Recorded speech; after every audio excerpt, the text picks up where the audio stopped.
This podcast is protected under the laws of the United States and other countries. Unauthorized duplication, distribution, or exhibition may result in civil liability, criminal prosecution, and the wrath of the tall man. Boy! Thanks for checking out 90ForChill, the podcast with CatBus Russ. This is CatBus Russ, and this is where I like to give my content disclaimer and trigger warnings, and we're going to discuss The Truman Show with my older sister, ThePoeticCritic.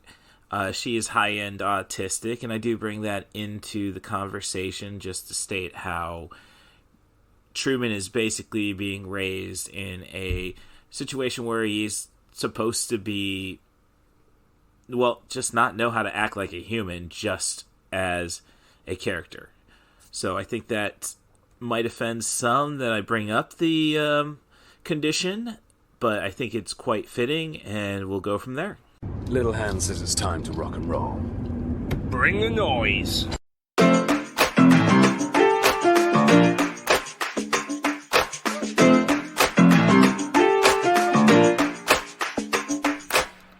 Welcome to 90ForChill, the podcast with CatBus Russ. This is your host, CatBus Russ, and if you want to get an idea of what our next episode might be about, you can follow me on Letterboxd. My username there is CMDarth. That's no underscores or hyphen. C is in cool, M is in movies, Darth is in Sith Lord. And if you want to fill your home with my dulcet tones, you can ask your Amazon Echo or your Google Nest device to play 90ForChill, the podcast, and that should get you here. And this week, I bring the ThePoeticCritic back on to discuss one of her favorite Jim Carrey movies, Peter Weir's 1998 classic, I'm not going to deny that, The Truman Show. This is a movie I think that could have probably been a lot longer to be better. She likes the compact runtime. I think she thinks it's a perfect movie, and we just going to have to agree to disagree on that one. And it's an interesting way we approach the episode. She wanted to do essentially a running commentary on it, and I wanted to run off my notes. So don't bother syncing your DVDs up with the podcast. I don't think that's going to get you anywhere. So aside from that interesting experiment, I'm going to go and do a review for Earwig and the Witch, which is from Goro Miyazaki, the son of Hayao Miyazaki. This is just keeping up with the anime theme of the month. And this is, so, Studio Ghibli feel on that one. And I'll say that I actually had the character design look so similar to Mary and the Witch's Flowers. I thought these two movies may be interchangeable. And as I say, both Ghibli influenced, so it's going to be an interesting experience. That's what I'll come back to you with. Otherwise, as always, rate and subscribe on your favorite podcast apps. If you want to be on the show, send an email to rustthebus07@gmail.com. And I think it's about time to get on with the show.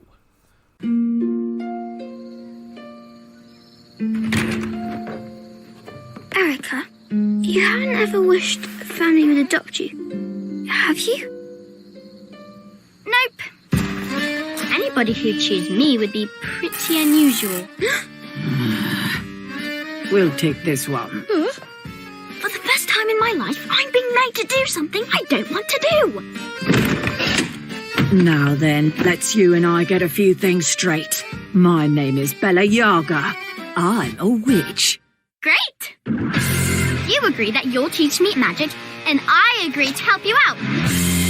If you work really hard, I shan't do anything to hurt you. A love potion for the boy next door? All of these are pretty useless to me. The spell I believe you're looking for is somewhere towards the back. Hang on, you actually talk? Of course I do, just not very often. In this household, there's one rule that's crucial. You must on no account for any reason ever dare disturb the mandrake. Don't be rude.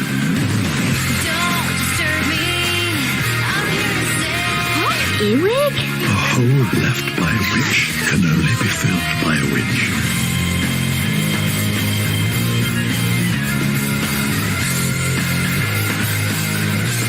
I'll be learning magic. Or so I was told. Can't wait to start.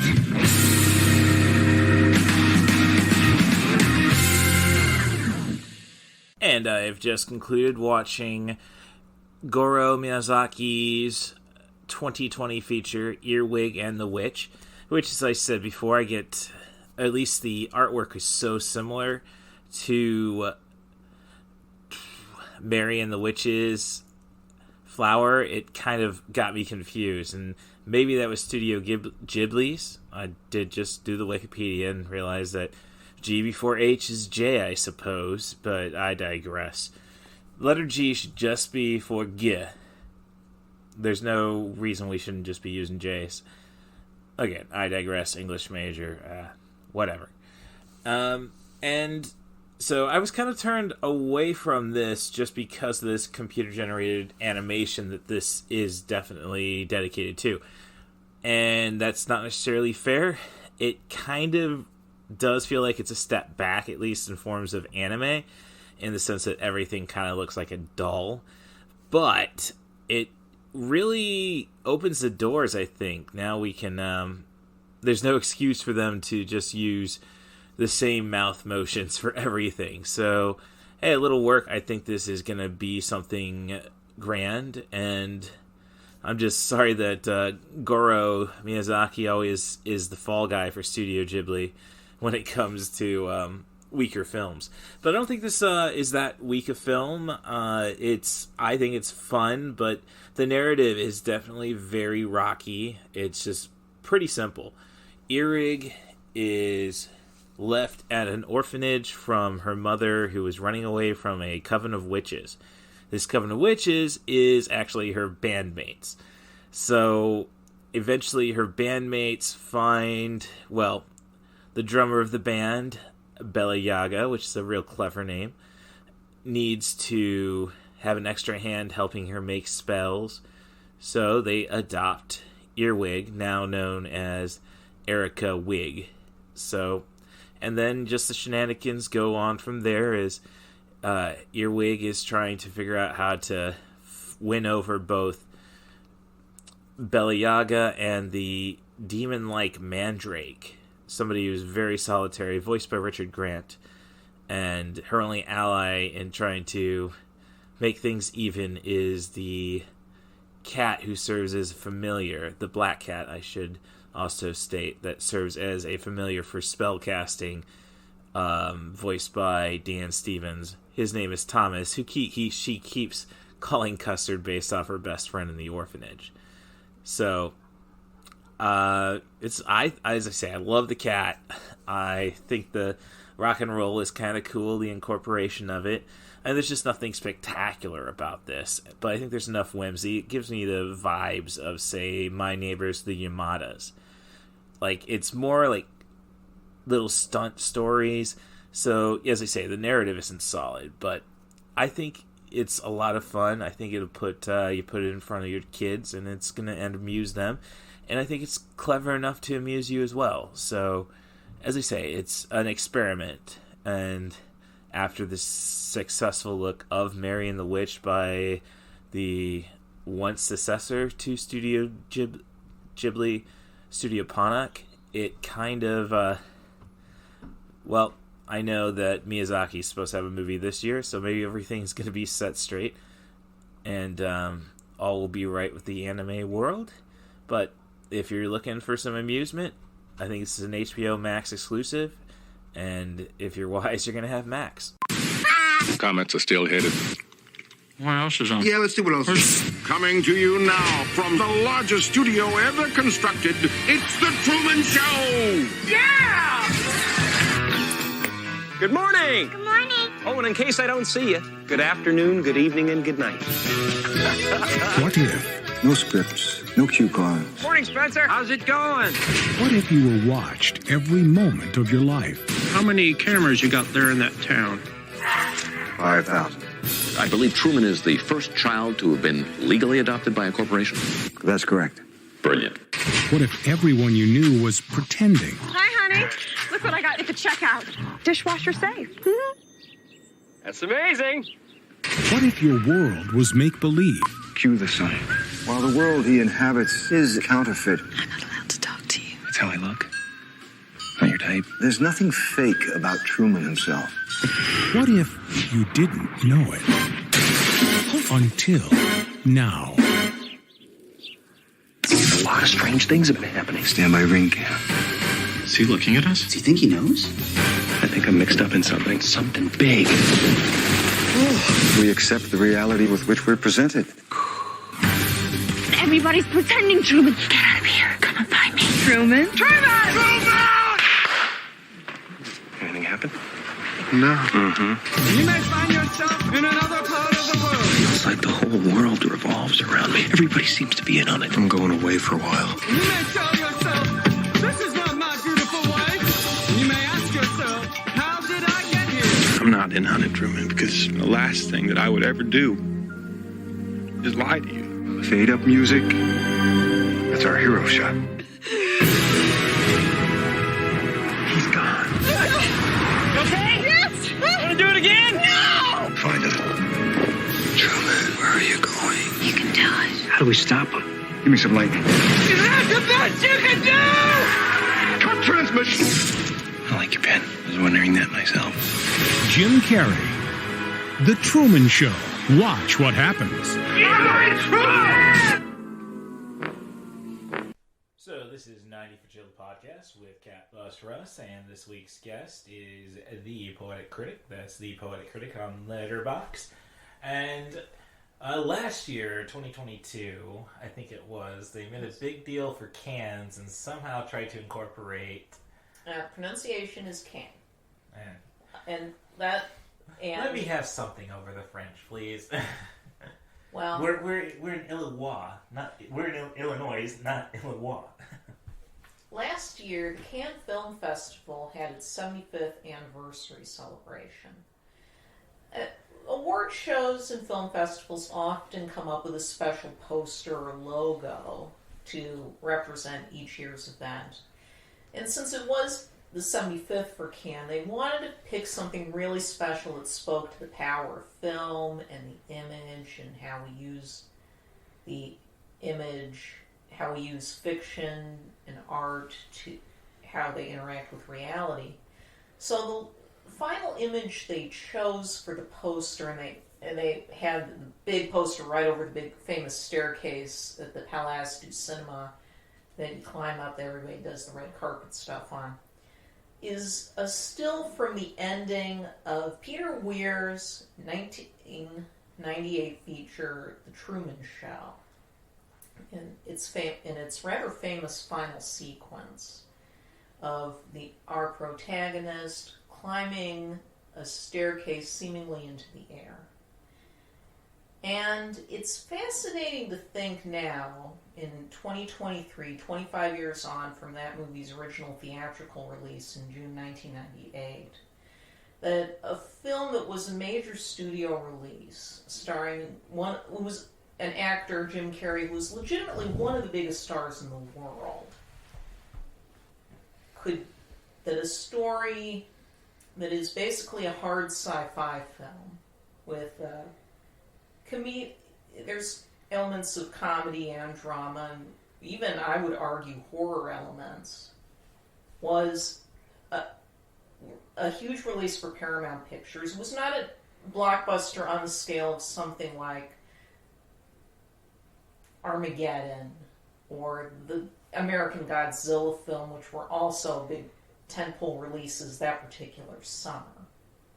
But it did do quite well at the box office, and was kind of the beginning of Jim Carrey being taken a bit more seriously as an actor. Just this past week, another podcast, this had Oscar buzz, argued that Jim Carrey not being nominated for Best Actor, the Best Actor Oscar for this film, was one of the great snubs in the history of the Academy. It was seen as shocking at the time and still shocks a lot of people now, judging from what I read on Twitter. The film, The Truman Show, directed by Peter Beer and written by Andrew Niccol, has become pretty quickly one of the defining 90s movies. in the last hurrah of Hollywood before it became totally corporate and IP dominated, but also before the reality television craze began. And with that in mind, and looking ahead to this summer's releases where we're seeing kind of the superhero bubble starting to deflate to an extent, and most of the summer's big tentpoles being sequels or remakes of older properties, we're a long way from how in 1998 people were getting excited not just over dueling asteroid impending collision with Earth movies, with this and another film Paramount released that summer, Deep Impact, which I guess just got a 4K release from Paramount, or Mulan, or Godzilla 98. But that was also the summer that movies like The Truman Show and Saving Private Ryan and Out of Sight and Blade and many other varied and creative and unusual films were mainstream Hollywood releases that got the kind of advertising campaigns that you would see afforded to something like Godzilla 98, and found appreciative audiences and are still loved today in a way that I don't think the remake of The Little Mermaid is going to be. Well, okay, now we're... well, it's one of those, I think this is, when it comes to Little Mermaid, you keep bringing up the concept of Disney adults, and with Disney adults, there's obviously Disney bastards, I mean children. And what I'm basically saying, this is kind of the Super Mario Brothers, the Super Mario Brothers movie argument we had, in the sense that this is something for the Disney adults to finally have something to bond with to truly bond with their kids about. Oh, this is my movie. Now you're going to get your movie. But that doesn't make sense. Little children still love and appreciate the original animated features once they get to them. But that they in want itself has been a shared experience for years. That's why reissues were so profitable back in the day. Well, that was why the 7-year rule was invented. But people today don't want reissues. They want something new. They want something new every 7 years. But that doesn't make... If they want something new, then they should just do some new stories. No, they have their IP. They want their IP. So that's why we're getting Aladdin 2. I do have to watch the first Aladdin live action, because I'm a Guy Ritchie completist, provided it does not feature Madonna. So, yeah, I'm a little behind on that. But, no, it's like why video games can be reissued and re-released for every generation you get the same video games. It's basically like we want to keep doing this over and over again. It's, dare I say the Disney adult is the new junkie. Thank you, fentanyl, for ruining junk. Couldn't just have a bunch of heroin addicts. No. Well, that is an interesting argument, because Drew McWeeny has talked about how the studios now have to keep you consistently on the hook. Yes. So you can't complete a narrative. Oh, most definitely. You're always supposed to get excited about the next chapter. Right. And that may be wearing off a bit, at least when it comes to the superhero franchise. No, I think it just needs the right shot in the arm. It's just an adrenaline shot away from... But that's the thing. You can't... That's not how you should engage with art. Okay. It's simply straight adrenaline all the time. This is not to say that there's always going to be a place for junk filmmaking and junk pop culture that gives you cheap high, like fast food. It can be fun and tasty in proper portions, and especially if prepared well. So don't expect that from the Champagne Popeyes. Okay. Current events, folks. Which brings you to, do we drop this next week, or middle of cans, or on the kickoff day? the film was released on June 1st, was the official premiere in Los Angeles, according to Wikipedia, and June 5th. Cannes starts on national. Cannes starts on the 16th, runs through the 26th. Right. Well, it's up to you. Yeah, okay. So, but, no, I mean, it's, when you say, that's not how we should be approaching art. When has Hollywood, at least corporate Hollywood, really ever given us art? You can say, well, The Truman Show. And I can say, yes, or was this them trying to beat Ed TV? It's interesting that there are the two dueling movies in this case. I mean, that was the thing of the late 90s. We got, as you brought up, the asteroid movies. Yeah, they had the early Pixar versus DreamWorks thing. Ants versus Bugs Life, yes. That was also in 98. And I'm, as far as DreamWorks goes, I'm with those who feel that if The Prince of Egypt had become the blockbuster and not Shrek, the world would be better off for it. Okay, as the atheist... As Jessica Ritchie beautifully put it, that something like that. But again, there is no reason that you can't make even a mainstream, middle-brow, appealing movie or a children's movie extraordinarily beautiful if you wanted to, and something that has a lasting value. Because if there was one thing I've noticed on Twitter, the film Twitter people, they don't obsess over it, but this is a movie that really did touch a generation, or maybe two at this point, 25 years on, of moviegoers. This is a genuinely beloved movie. No, I'm not saying a way that I don't see something like Ant-Man and the Wasp, Quantumania. Okay, all right, but keep in mind, this is Peter Weir, not the guy who isn't Edgar Wright. I see your point here. Yes, no, this is something. But this was a time when major studio, big directors who had big resumes on their hands were not being shoved into the IP factories. Well, no, but okay. Keep in mind, the IP factory was pretty shallow at that point. Not necessarily. You had the Bond movies. Otherwise, if it wasn't somebody slashing teenagers up, it was pretty shallow. Your Batman. Yeah, we ran that one in the ground, didn't we? Your Superman. Okay, yeah, Canon Film Group. That was a good decision there. No, the IP was pretty dry at the time. Well. And it goes back to the modern CG. Thank you, Jurassic Park. I am going to keep stumping for how overrated that movie is. Yes, beautiful effects. But once we had the technology, and then that opened up pretty much, like we found Texas of IP. Well, the 90s was the decade, yes, when franchise mentality began to take hold in Hollywood. And we had enough TV and older movies by that point, along with older sources of inspiration like novels or stage plays, or just public domain mythology, to make movies about.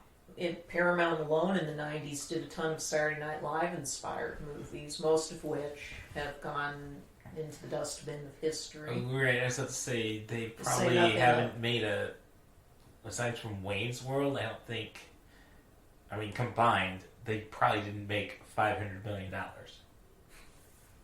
don't think they made the rest of those made $5 million. I'm exaggerating. Yes, I was about to say, no, I saw The Ladies Man. Yes, I saw The Ladies Man with you. That was fine junk. That was fine junk filmmaking. And we saw Coneheads a few times, which I think is underappreciated. I think Coneheads does have some small cult, but it's not very vocal if there is. No. But the point is that nowadays IP is all that's left for some companies, particularly Disney. And that many of our most talented directors are getting funneled into doing movies like that. You mentioned Guy Ritchie with Aladdin. Robert Zemeckis has fallen into this. Tim Burton's been chewed up and spat out. I mean, this past week, they made the announcement they're finally moving forward with Beetlejuice 2, a concept that's been being kicked around since the 90s. And pretty much everyone was just hanging their heads on film Twitter that it's come to that. Well, but again... Because we know that this is a tapped-out talent. I don't think... Okay. And people who are not going to be excited to be there aside from the money. But you see, that's just it. Tim Burton giving us his Legacy sequel. I'm curious about that one. But, I'd say, given that close to 30 years have passed... Well, 35 years have passed. I'm willing to go to that well. But I would say the reason you have the Truman Show is more of the studios trying to, yes, we have Deep Impact, our meteor movie, comet movie. I guess let's not deny that they thought bigger than Michael Bay for just a moment. Or at least I think a comet's cooler. Well, Give me my space vampires. But what I'm getting at is that with while cinema was still cinema, dare I say at the time, you had to have something to balance to show that you're legitimate, especially when you have the Weinsteins pretty much taking up all the Oscars.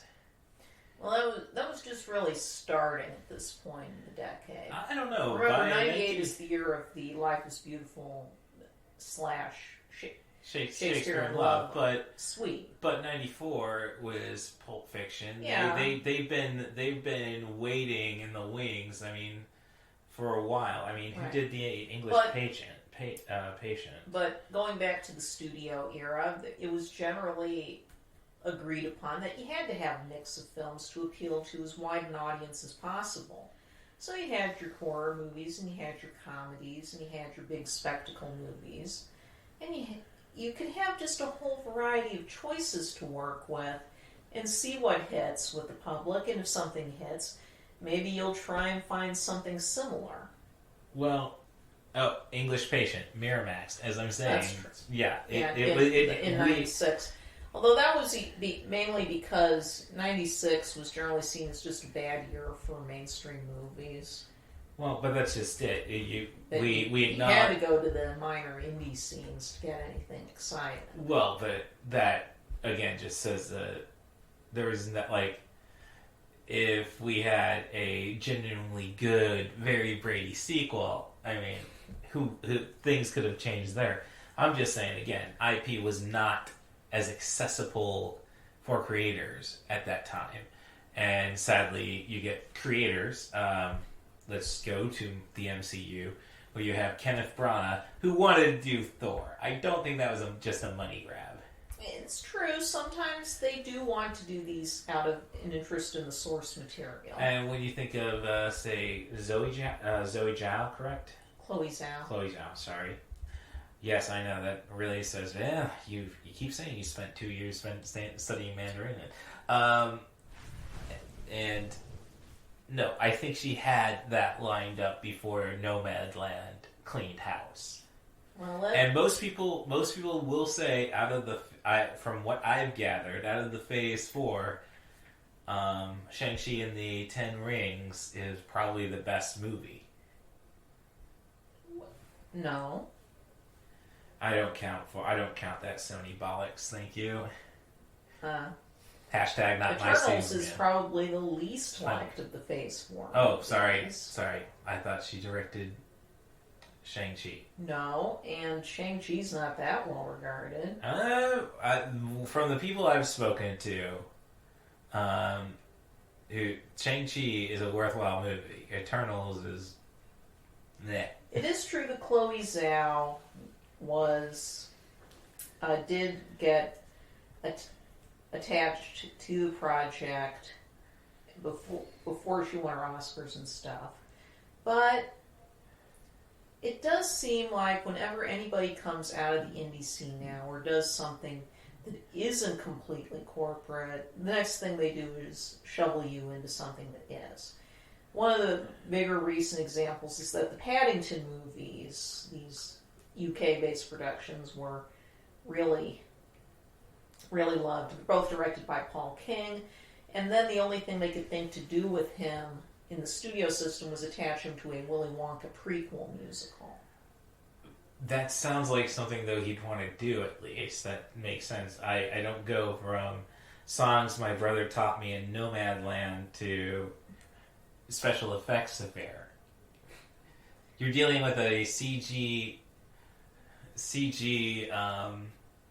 bear who almost single-handedly made the monarchy tolerable for the remainder of Elizabeth's reign. Well, as we get ready to start what's going to be, for those, to make it clear, sort of a running commentary on The Truman Show. A little quick backstory about the production process is worth in order, looking at Wikipedia. Andrew Nichols' original script was written in May 1991 as a treatment, basically a summary, and was much more of a thriller, and it was set in New York City, and if you go by a 3-act structure, a fake New York City, I should note, and if you go by a 3-act structure, where the finished film ends would have only been the start of the 3rd act in the original conception. That the 3rd act would have been about Truman entering the real world. They made a lot of... Peter Weir changed some of these elements in development. In particular, he changed the setting that Truman is raised in, because he didn't think the original concept was something people would actually like to watch growing up. Well, he figured that Truman's life should be as idyllic as possible. Right, which I don't get, because I don't know how we could get obsessed with looking at Morton, frickin' Illinois. Well, I'm going to talk about that later, because it does point to some things we're seeing in modern culture. Yes, it does. But yeah, that's somebody just summed it up with TV tropes. Weir wanted a show, an in-universe show that you could imagine people wanted to watch. Now, he was not the first person attached. Originally, Brian De Palma was considered. Originally, Nichol wanted to direct it himself, but he was convinced to step aside. He got extra money, according to the wiki. Brian De Palma was under negotiation. Tim Burton, Sam Raimi, Terry Gilliam, David Cronenberg, Barry Sonnenfeld, and even Spielberg were all kind of considered, but Weir signed on in early 1995 at Nichols' recommendation. Now, apparently Bryan Singer wanted to direct, but he didn't have enough experience for Paramount. And Weir wanted the film to be lighter and more idyllic. And Jim Carrey was signed on by the end of 1995. They did have to wait on him to get Cable Guy and Liar Liar done to start filming, which is why there's that long gap between the sign-on and the final release. Well, okay. But Carrey was Weir's first choice for the role, apparently. Well, and they could appreciate that. I do mention there's... We'll get to that. Yeah, but... I've looked over when you say it's, here's the thing. Again, when you're saying, it's a beautiful drama dropped by the studio system, and it's like, yeah, but you attached the biggest star in the world to it. Well, one of at that point. Well, who else in 98? Tom Hanks. Hanks was on, Hanks was on a roll, but he didn't have, like, people would go see a Tom Hanks movie just it's a Tom Hanks movie, it's going to be good. Jim Carrey, that was for everybody. Every immature buddy. It's interesting to think about how in the IP age, one reason we had the whole death of the movie star narrative is there, I realize, is because the real movie stars were more likely to consistently bring in a lot of money, but not billion-dollar money. Right, that's what I'm saying. You could say Tom Hanks, but Jim Carrey... But you can also say that about Carrey, because Carrey's films, like a lot of comics, a lot of their stuff doesn't travel well internationally, so you can't depend on foreign takes. No, okay, that's fair, but... But he was as big a movie star as there was at the time. And I'm going to get into the thinking behind why we went with him as we get into this. And I think at this point, if you would like to play along, after I'll take the tip from Riff Tracks, and we'll do a bit where you may pause the recording if you'd like to get up a copy of the movie for yourself to watch along as we go into our further discussion.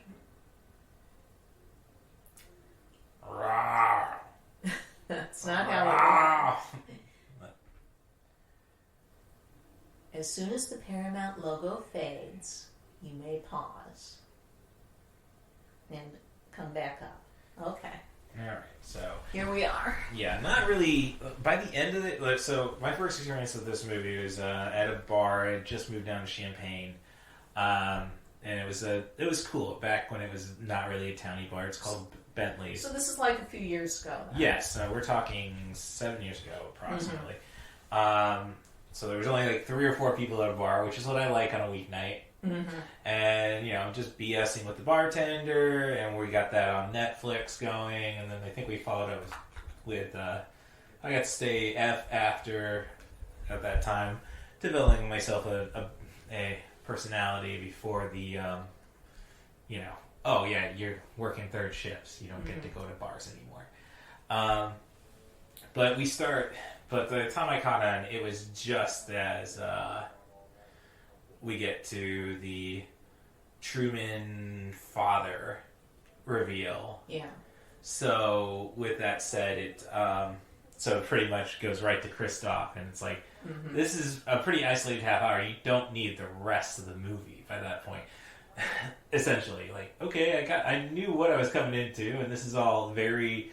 This is probably the strongest acting I would say Carrey has in the entire feature, as he's escaping this world or working towards that. And to start the film by going and like, oh, here's our opening credits. I think it kind of, you had a chance for a surprise because you immediately drop the light. Well, it is interesting how they choose to structure the film and how much it tips the audience off on and what it hides from the audience. But that's just it. I don't think it really hides anything, especially after the ad campaign. Well, it is true. It is interesting. I remember Roger Ebert managed to go into this film not aware of the full ramifications of the plot, and he actually recommended readers saying that if you want to see this film, do not read my review. You should see the film first. Oh yeah, we just spent $1 on the Chicago Sun for a movie review. Like, who buys a Chicago Sun Times? Alright. So, it's, and just going through I do appreciate again, it's kind of like, I really appreciate that, the fear of dogs element once you get to that. Like, you could have hidden so much stuff, and I think it'd been even more impactful for the third act. I think part of the movie is not so much what it hides about Truman's environment, but what Truman actually feels about it. And where the real drama of the story is that the whole movie, in many ways, is about actualizing your own potential. And I think this ties into why we wanted to go with Jim Carrey as the lead. You had some other ideas of who might have played this part at the time. Now, I want you to run those down, and I'll tell you what I think. Robin Williams may be a little too old by this point, and I don't think we wanted it, but it'd been a good follow-up to Dead Poet Society. No, fudge Dead Poet Society. See, I see 95% for this movie on Rotten Tomatoes according to iTunes. And then but I'm just thinking, like, most Americans know him for Dead Poet Society, Peter Weir. Yeah. Not Witness, not... Witness was a huge hit. It was, but I'm just saying, definitely not Mosquito Coast. That's an excellent movie, Mosquito Coast. I'm not saying it isn't an excellent movie. I'm saying, and definitely not his Australian stuff with Mel Gibson. Mm-hmm. So, Dead Poet Society is the most lamest directed movie he could have possibly done. Ebert's review of that is hilarious if you've never read it. I've heard good takes from it, like on the Rewatchables podcast with the Ringer Network, is Bill Simmons always like, all right, let's see what our man Raj says. 2.5 stars. Oh, gosh, you missed that one. He and Siskel got booed during the If We Pick the Winners Oscar special they did in early 90 when Dead Poet Society was up for Best Picture, so that they didn't feel that movie deserved to be nominated, and the crowd at the Disney MGM studio audience booed. So, but there's nothing challenging. You can see, and it takes a while to come in. Like, right now, I don't like it. It's being shot like a movie, necessarily. Or again, this is where you hide everything for that third act reveal. I mean, now he's about to, I'm sure, once we get to one of those limited cameras, which kind of puts you in that television phase. Right. Well, I'm again, well, what about let's talk about some of the other actors first that you thought could have played this part. Oh, yeah. So, obviously, Robin Williams, I mean, might be a little too old for some people's taste, but he definitely has a very, like, when you look through his filmography, and I bring that up as, it's not as much of a snub as the internet wants to think. Like, yeah, he did Popeye, but then he followed that up with the World According to Garp. Oh, it shows him as a character, and then he does something stupid. And then he does Moscow and Hudson. Then he does something stupid. Then he does Good Morning Vietnam, where you have a character who justifiably turns into Robin Williams or Jim Carrey, the personality as we get later on into it. This was a very clever bit, though, the trying to reconstruct Natasha McElhone, which this is a big year for her, be it the MacGuffin or Chasing the MacGuffin. Ronin, must see. So, yeah, Robin Williams just has the range. Mike Myers would be an interesting choice. He definitely was not hot at this time. No, Mike Myers was not hot. An interesting thing I found out... He just had Austin Powers, and you would not be able to bounce off Austin Powers in this one. Did you know that Carrey was supposed to be Dr. Evil in Austin Powers? That wouldn't surprise me. That would have been in the way of the Liar Liar shoot, so that didn't work. Okay, so... otherwise, this would have been a great role for Johnny Depp. It would have at least gotten us acclimated to his I'm going to be a hot-looking character actor mode that he tried to carry his entire career. Well, he was already doing a lot of that in the 90s. I don't think he was. If anything, he might have seemed too young for the part. Right, but I would say only Crybaby is the only one that comes to immediate. You had Edward Scissorhands, but that's just such a strange role. Well, I don't think it would have worked with Depp because what I sense, if my understanding is correct about what Weir saw in Jim Carrey, was that, as I said, Weir wanted Carrey for this role, and Carrey signed on for it at the end of 1995 at a point where he had his breakthrough year with the first Ace Ventura, Dumb The and Mask, Dumber, and Dumb and Dumber. And in 95, he got Batman Forever and the second Ace Ventura out. But what all that speaks to is the fact that, unlike Williams, or a Tom Hanks type, or even someone like Johnny Depp, mass audiences didn't know that Carrey could play things beyond broad comedy at that point. But I think that, this is something you tackle 3 movies ago, though, or right after 94. But if you want to be taken, like, as I say, I think half of Jim Carrey when he goes full Jim Carrey. Oh, that was exciting. Want to do it again? But you're not. So that's what I'm saying. On the point. The point of the story, the whole thing that makes the story so moving is that they've cast that Weir was going with an actor who at this point seemed to be to the masses and certainly to a lot of critics all surfaces. He was defined at this point. He was defined by the catchphrases that children would imitate at school. He was limited to a set of very broad characters who did not have, let's face it, a huge amount of depth beyond what I would say was his best film of this first stretch, The Mask. Yes.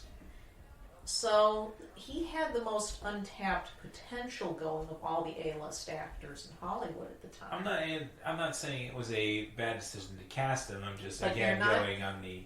But you're not letting me finish. The whole thing about Truman is that because he's been raised in an deliberately artificial world to be happy and cheerful, because what else is he allowed to be? He is forced to conceal parts of his own longing to see more of the world and follow what passions that he's had since childhood, a natural curiosity he's had, that effectively the studio system isn't allowing him to express. And this also plays into why I think they alternate angles throughout the film in the Sea Haven, the Seaview Island scenes between these views. They're clearly from the perspective of hidden cameras on the set and the actors, and the ones that are from alternative angles. I mean, one of the key lines in the conclusion of the film is, "You never had a camera in my head." Effectively, when we see the non-camera perspectives of Truman, that's giving us, if not from his absolute point of view, but an omniscience that the viewers at home don't have, and are set up in such a way that we are feeling his life from the life that he can't discuss with others, or that others so easily dismiss, as Marlon does when Truman is talking about Fiji. Or in this scene, although the clips here are construed as what the camera saw at the time, it's as much Truman's horrible memory of seeing his father die. And the emotional tenor of that. A lot of this also comes through in how the film is scored, alternating between the original soundtrack and the snippets of either classical music or recycled Philip Glass cues. The Philip Glass's cues for this film are lifted from many of his previous movie scores, including Powakatsi and Mishima 11 Chapters. It's interesting to see how the film chooses to, it chooses to use the music as, again, windows as to whose perspective we're seeing things from at the time. Right, but I'm going to even tackle, though, that one, pretty much his only line is in Christoph begging him off, is, I think doesn't really have enough, it's not sold enough, personally. I think it's that's a blink and miss it type move. Oh gosh, I would be just seeing all this promotion for child rearing. It's yes. Again, I always joke it's a good thing I didn't have a smartphone. I don't carry a pocket knife on me, because if I were going to a Chuck E. Cheese, I would probably go and Google how do I do a DIY vasectomy. So I'm just but the whole... I don't know. Again, I think a lot of it goes back to, well, you're trying to create an idyllic place where he has to be happy. I don't know if I'm not necessarily sold on that kind of change. Basically, hey Hollywood, I'm currently not with the guild. Give me $100,000. I'll get you a remake. So it's really just arguing quarterback strategies on that. So now I have a note just in my notes saying, AI. Like, I could see this now. Well, there you go. There's my premise. We let ChatGPT put Adam Driver on his own little island and go from there. No dinosaurs this time. Maybe ScarJo. Sequel to Marriage Story? Boom. I'm on a roll. Alright. So... But ultimately, the point of the story and how is that the audience comes to an understanding of how, along with Truman himself, the story is about his self-realization that he not only isn't happy, but is metaphorically drowning on Sea Haven Island because no one else really considers what he might want. They're working from the perspective that the life they've given him is everything the average American, I think that's important, would want out of life. We live in 25 years on, but even as early as the 1980s, nostalgia for the 1950s, which is very much the mode of Sea Haven Island's decor and attitudes and fashion, and even the town, only has so much diversity in it in terms of all the extras they've cast. Most of them are still predominantly white. Is this idyllic idea that the Reagan era very much emphasized, of the 50s being a golden age in America, when discounting things like the paranoia of the Cold War or McCarthyism, which is interesting given that Carrey would later do a film that kind of has a more nuanced view of that era with The Majestic, is that there's a lot of society dearly believing that the 50s were the golden age of America, the post-war economic prosperity where everyone in Seaview appears to be solidly middle class. No, they're solidly assholes, as we just watched the South Park Answer to the Homeless. Just shoving him onto a bus and sending him outwards, or dare I say, Greg Abbott and Ron DeSantis' approach to immigrants. So, let's see. So, Truman's existence assumes that everyone would be secretly wishes that they could have a life like this and be happier. One where a world exists, but you never actually have to enter outside your bubble, but you never actually need to interact with it.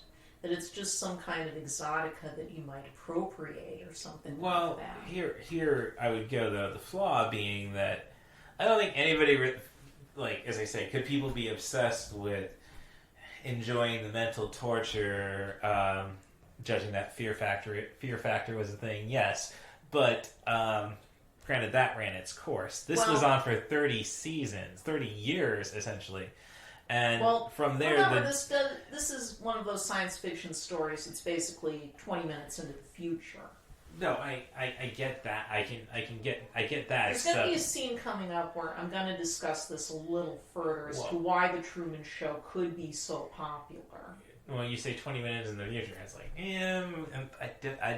I don't know. I mean, I do like the Fiji bit, but that's just because I'm a Red Dwarf fan. It is funny that everybody wants to go to Fiji. But no, it's like basically I would say it seems like a pretty boring 29 seasons until, every Murphy's Law takes over every element of this. First being the light, second being the rainfall, where it's like, geez, I could have probably produced that better. Just keep it on him.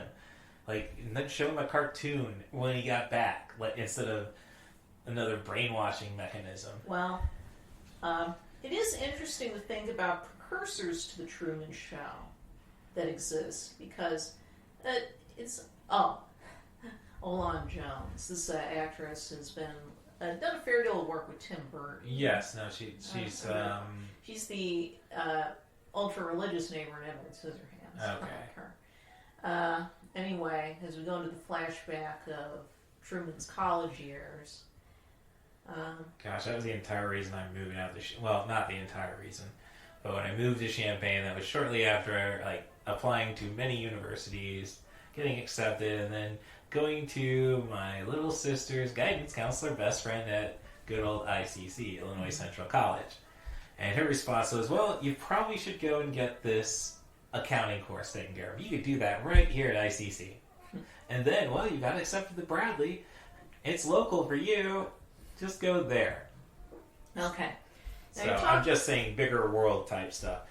Oh gosh, I mean, I would not tolerate this college stuff that, like, is there hard alcohol? Is there hard alcohol in Sea Haven?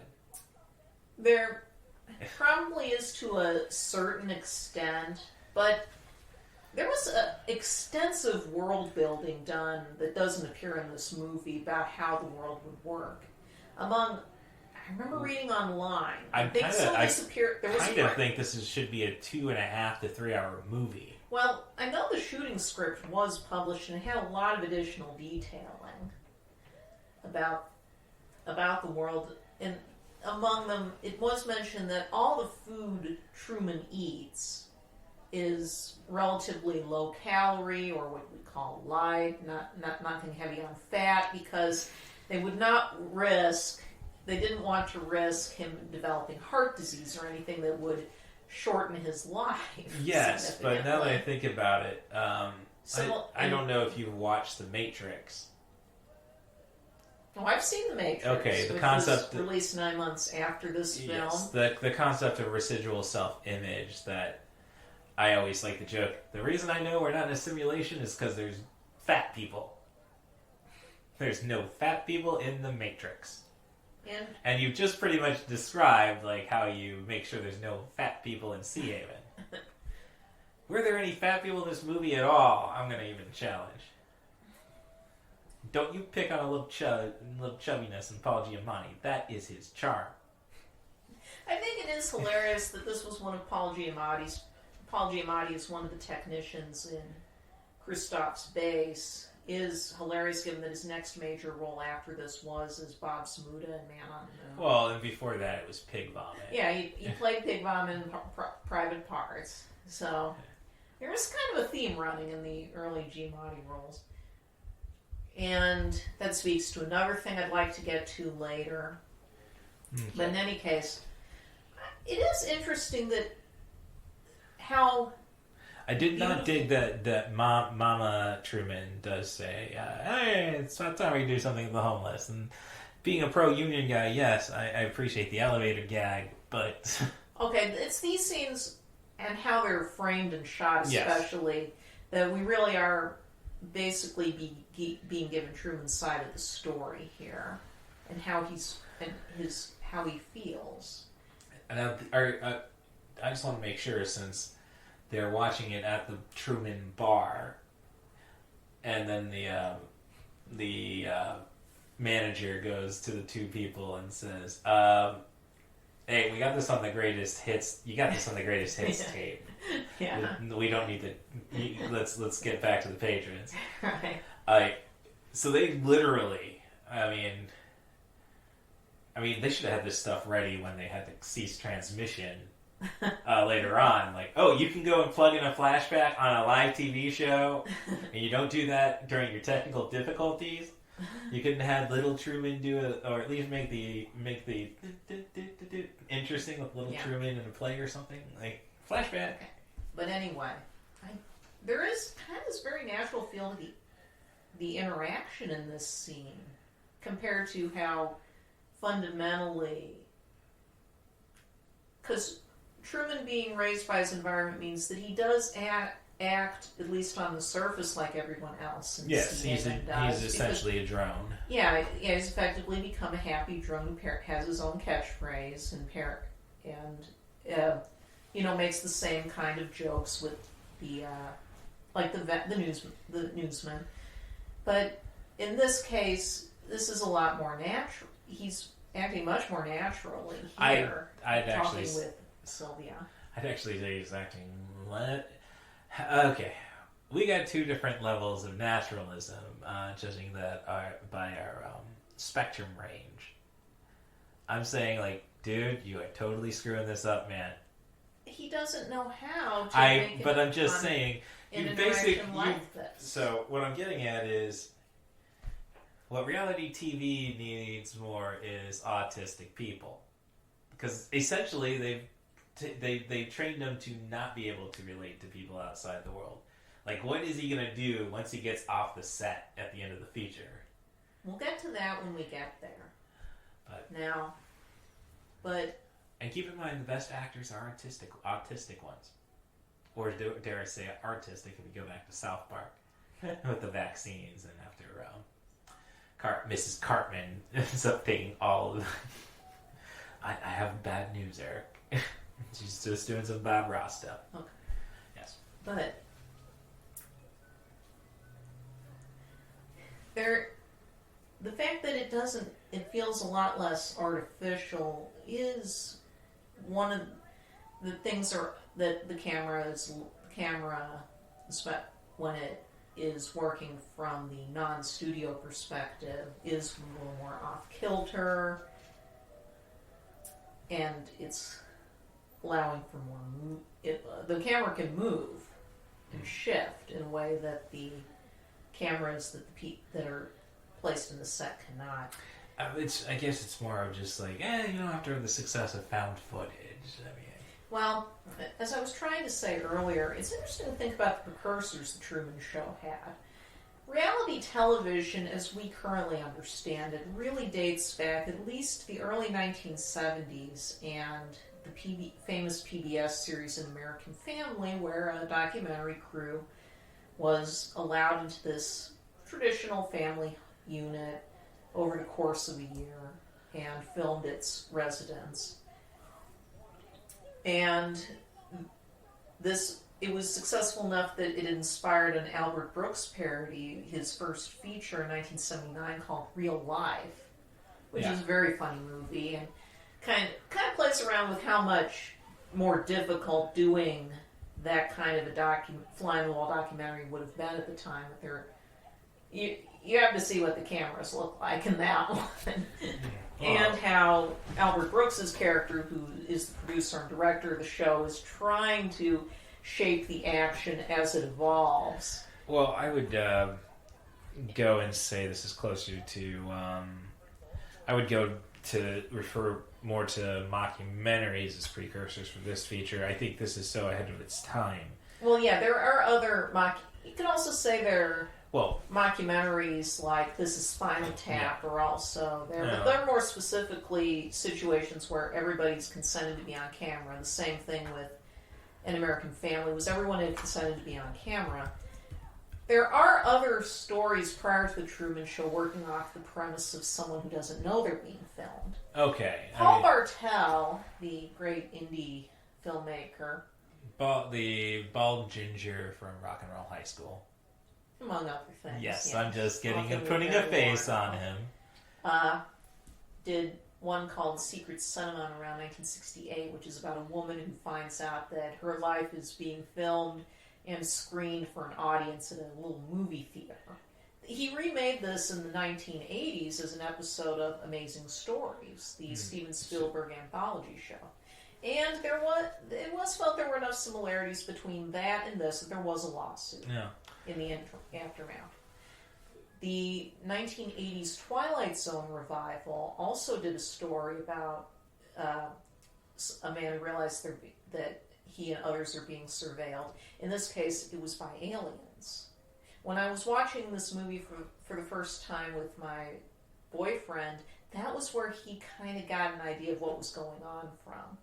This is like that Twilight Zone story. And I'm saying, well, I was thinking more of Amazing Stories, but in any case... You see, once we get to the Truman snapping and realizing that at least he's the center of this world and starts trying to manipulate it on his own, I'm actually thinking back to Man Bites Dog, the Flemish film about a documentary crew chasing traveling a mass murderer. I don't think he was necessarily a serial killer. He didn't have a theme. Well, But in the 90s, we were starting to think much more about how real any interaction can be if it involves trying to track real people. I mean, you know, Natural Born Killers, it was 4 years prior to this. Right. As the talk show culture really... Yes, I think that's just it. We had the talk show culture pretty much until, I'd say, Survivor. We were done with the phony people and needed real people to traumatize again. But in any case, as has been pointed out, yes, the Truman Show a lot of people did seem to get the wrong idea from the Truman Show and went into reality TV, but in most cases, the people involved do consent to being on television, and that is going to affect how they act and how they're treated. What someone at All Places TV Tropes noted, though, is that the thing that really resembles what the Truman Show is came a lot later, and that was YouTube's family channels, where parents raising their children would raise their children from the cradle on these. And thank God for lawyers. Well, no, that's the thing. Because it's a new technology and a new technique, there's horrific exploitation with those kind of channels going on. That's why I'm saying that that's probably the closest to what Truman's experience is. Yes, and it's a classic Fight Club scenario where this is a commentary on toxic masculinity, not a DIY on how to be toxically masculine. Right. Well, in any case, this is one of the borrowed Philip Glass score cues here. This is, I think it's called Anthem from the Powakatsi soundtrack from 1988. It's a really lovely cue. I do think this is one of the most interesting stretches of the film. And the whole story is, and this again is I think one reason we're wanting to cast Carrey, is about someone who not only realizes that they're being manipulated, but are trying to claim their own power and realize their full potential, which is something Carrey by this point dearly wanted to do as a performer. There's a reason. It shocked a lot of... It was kind of shocking, almost, when everyone had expected him to just churn out sequels to stuff like The Mask or Dumb and Dumber right away. I mean, there was a Nintendo Power Contest where you could be an extra in The Mask 2 back in the mid-90s. They never got fulfilled. And... You're telling me they did not... Somebody was denied the opportunity to meet Alan Cummings? I'm afraid so. Damn. There was an apology in the final issue about whoever won that contest. There were lots of apologies from Nintendo Power when it came to movie-related stuff. Yeah. I mean, geez. But with Carrey, there are several overarching themes to Jim Carrey's career that you don't see with a lot of other comic actors of his generation, or even actors.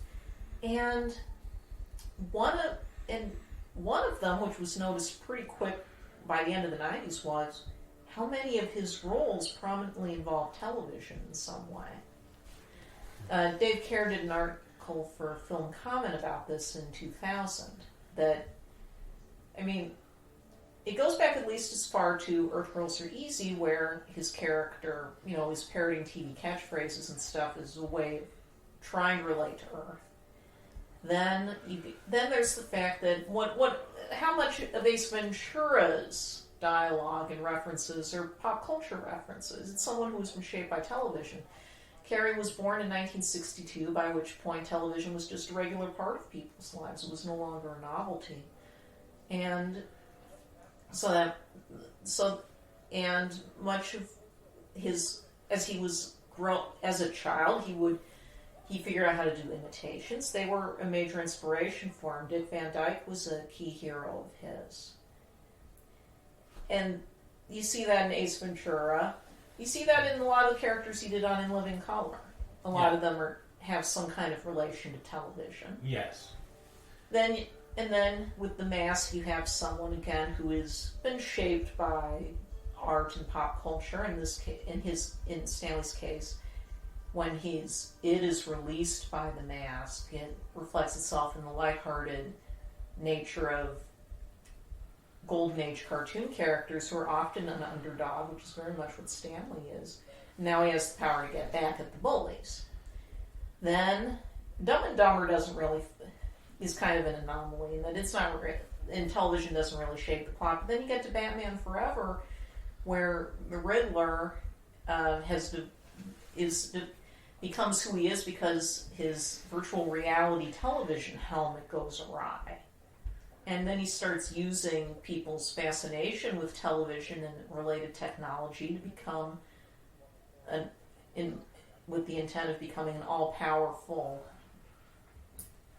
supervillain, whose whole, he's basically a tech bro a decade or two before his time, the Riddler. He's going to use people's fascination with his technology to steal their personal information and become an object of blackmail and theft. Then you get to the Cable Guy. And this is where Carrey decided to somewhat deconstruct what a character like Ace Ventura would be like in a less absurd setting. In that the Cable Guy is not only clearly shaped by television because it was really the closest thing he had to a friend as a child, but that it's permanently warped the way he can look at the world. That he even wants to have friends is warped by that. And then you get to this movie, which is someone who is shaped by television not because he watches it, but because he's on it and is beholden to all the tropes and cliches we associate with it, which we associate with good drama, and has to realize that and shape his own destiny. That hit. I was as a child, I knew what good drama. I understood soap opera was not good drama, and a lot of the cliches are very much soap opera stuff. So let's not. Again, it goes and going through my notes. It's kind of like how here you go, and it goes back to the scene just before, and Natasha McElhone is introduced as Marlon is just being all over the place. Yeah. And then, of course, you have Hannah, correct? Yeah. Following. It's like, no, he's a beta. He's not an alpha. Yeah. I'm just saying, you either, if he doesn't have that personality, you don't play into that. Mm-hmm. I would have punched Marlon in the face. I'm not saying I have punched many friends in the face, but I have punched friends in the face for putting me out of my comfort zone. The other thing... And no, I did not punch them in the face. I gave them a slap, waited them, throw the punch, and then beat them. Senseless, but... Okay. Yeah. Now, continuing how this reflects what is one of Carrey's... It is something Carrey is genuinely fascinated by, is television. From the interviews I've seen with him, he's gone on record as saying his favorite movie is Network. Well, it's and which is really interesting companion piece to this. Now, you ask me, how could people watch The Truman Show for 30 plus years? Well, yeah, it only gets good you look at once Murphy Law takes over, the entire sprinkler effect. I will give it the best extras of all time. Like, man, they stick to their character, and I love the hospital scene. But think about how even the television he watches in universe is manipulated to be encouraging him effectively never to leave the island, to always be grateful for what it's guilting him into being grateful for what he has, even if it's not what he wants. But also, it's suspiciously in the tone of a lot of the messaging you see in Hallmark movies. Again, going back to What this guy industry this guy is not raised on good drama. He is raised on absolute shite drama. But I know it's for the suckers. You're going on, I think, in circles to a bit. No, let me explain. You can say that stuff like Hallmark Christmas movies especially, but they do this kind of stuff all year now, is not good drama, and I would agree with you. But why is it so popular then? Part of it is that for a very large portion of the American population especially, there is something to be said for the absolute comforting tone of these films in which nothing too bad happens, no problem cannot be easily solved within 90 minutes, where tend to glorify the small town experience, and especially... That's what makes Gremlins so much fun.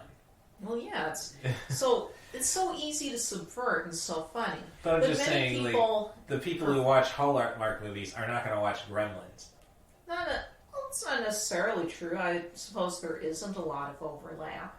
But it's that these films are made on a cookie-cutter schedule that have barely any real... They're noticeably struggling to have any kind of diversity in how they are cast or shot. And if there is, there's often a nasty backlash. Yes, no, it's...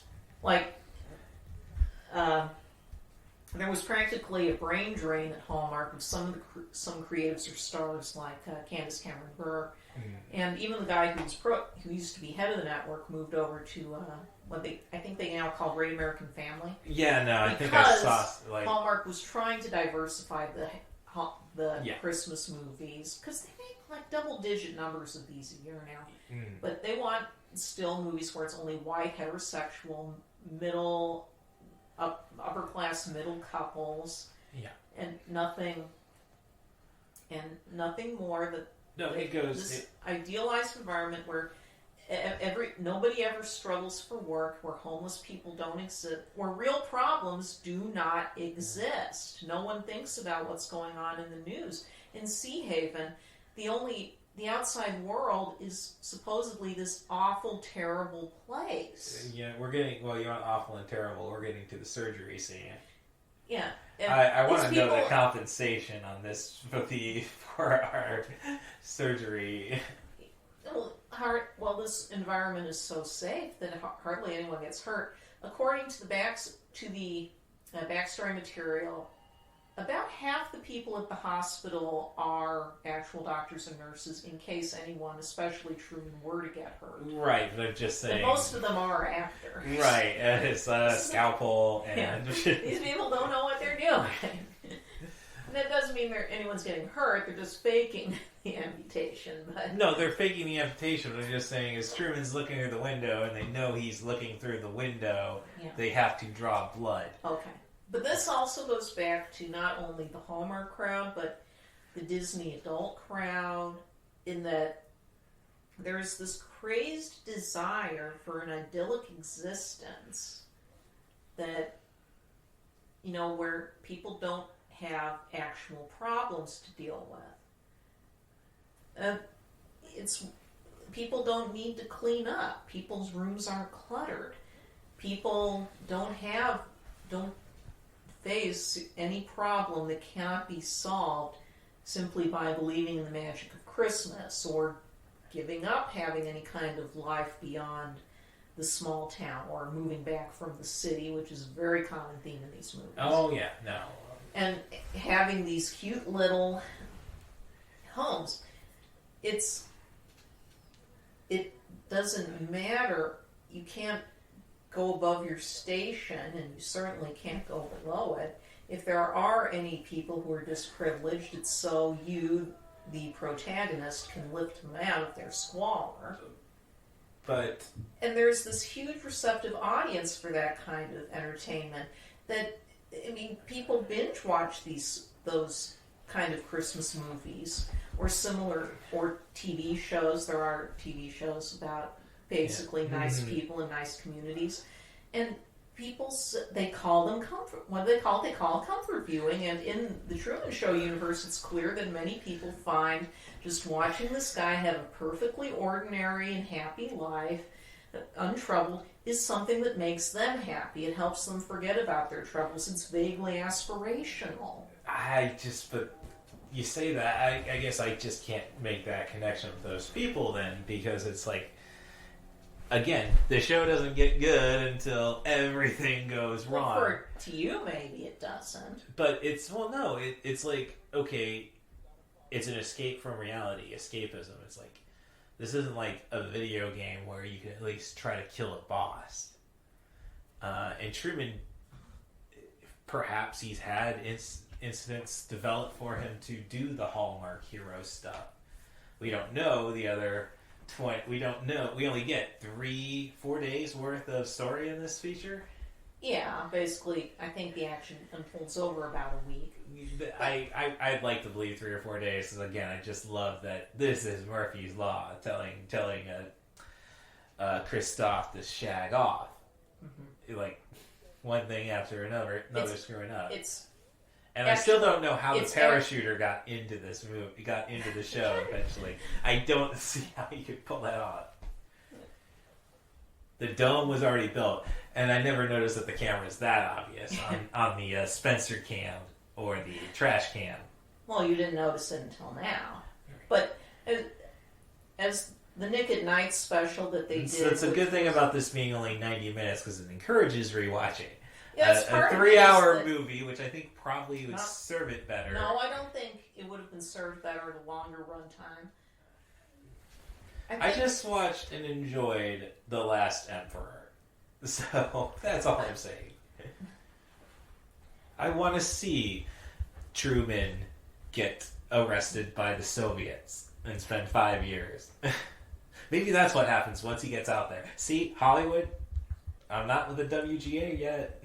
The point of the story, but the point of the ending is that since that Truman's fate is no longer in the control in universe or out of universe.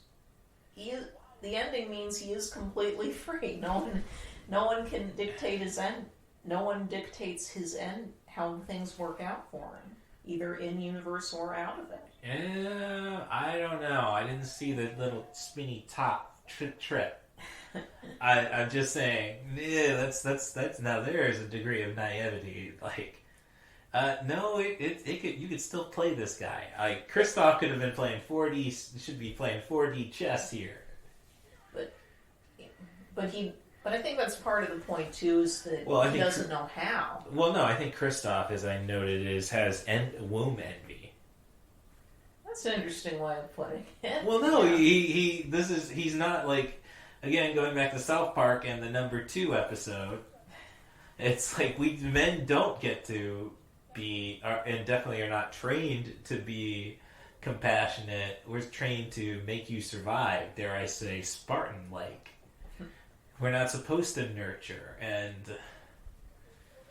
especially in this idyllic world, like, there's a reason you kill the father to create trauma, not the mother. That is a good point. That was the character Christoph chose to kill, because he does care for Truman, but in a very twisted way.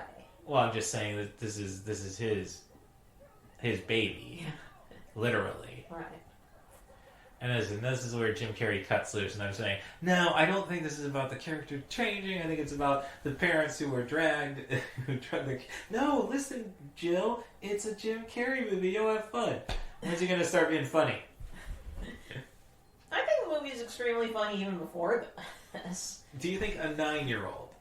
I don't know. This was a PG-rated movie. Yes, this was actually Carrey's first high-profile PG movie, actually, after he became big. No, it's not cutting loose so much in a comic way as that. No, and this happens in the Cable Guy too. It's basically deconstructing that attitude as to what would actually make someone suddenly act in such a off-the-wall way.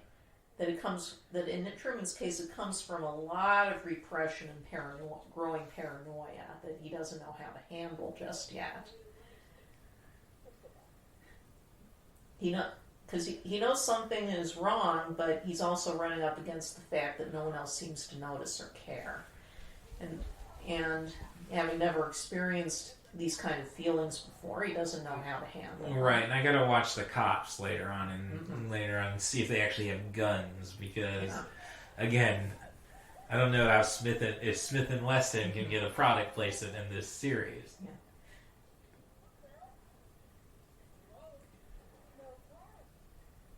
This is really where I see this was a major inspiration on WandaVision, which is another story about why people could get themselves completely lost in completely benign or bland situations. But in Wanda's case, though, she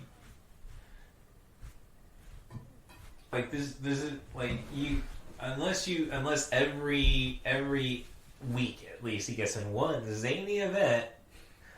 I don't see people idealizing. I'm sure they managed to find plenty of benignly wacky situations for him over the years. But yeah, I'm just saying.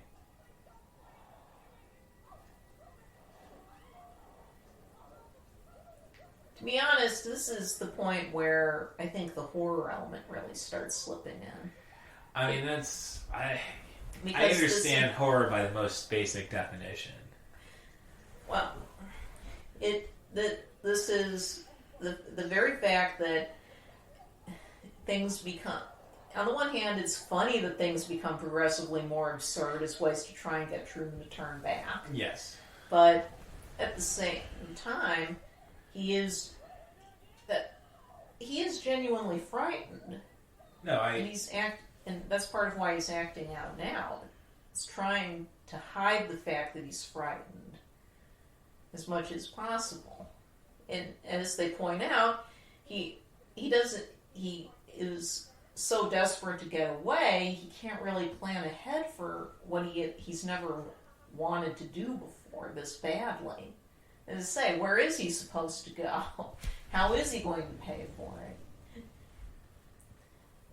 It's the kind of, and the realization that everyone is trying to work against you is genuinely terrifying. It's what makes something like, other stories that have a bearing on this one would include the Stepford Wives. Yes, or the various Invasion of the Body Snatchers iterations, but especially the 1978 Philip Kaufman version. Yeah, no, I get the horror elements there, but if you're not genuinely, if you don't convey fear, I know it's subtle storytelling, but if you don't convey fear, your audience is not necessarily going to be afraid with you. That's what I... When I first saw this film, and I think it was about early 2000 on VHS, this was when I was already a Carrey fan by that point, but this was around the time I really was realizing how talented Carrey was, and I'm going to get more into how that in a little while. But it was at this point in the film I was starting to genuinely get upset, because he's genuinely frightened and terrified, and everyone's working against him. I think that, and they're being much too hard on. They're starting to get cruel. Well, no, and I think a lot of that goes into our own natures of dealing with a town we definitely don't fit into. Being it's not just frightening, but it's also horribly sad. Yes, no, I'll give you the sadness, but I'm just saying, when growing up, you're having to learn how to deal with your autism and how to deal with people. And I'm not trying to make this personal. I'm bringing up my own experience. For me, my result for being picked on for just not being the rich townie, and having people even mock you, is like, well, I'm learning how to be a wrestler, and I already know martial arts. I'm looking for... So, I guess it's more of more of a statement on how one approaches fear. Me, I wanted to go and kill it, and you were more along the Carrey lines, or the Truman lines. Mm-hmm. Like, this is cruel, what am I going to do? And I thought this was cruel, and this is what I'm going to do. So, but the sad thing about life is we never get to do what we want to do. Which, there, you got me on the, I mean, I love that detail is pointed out that he must always hold the beer to show the label. Yeah. Yes. So, but I can't believe he did not, like, this is a line coming up. How can anyone expect me to carry on in these circumstances? It's just not professional. It's unprofessional. Right. It's like, okay, Truman should have probably further leaned into that. Like, what is unprofessional?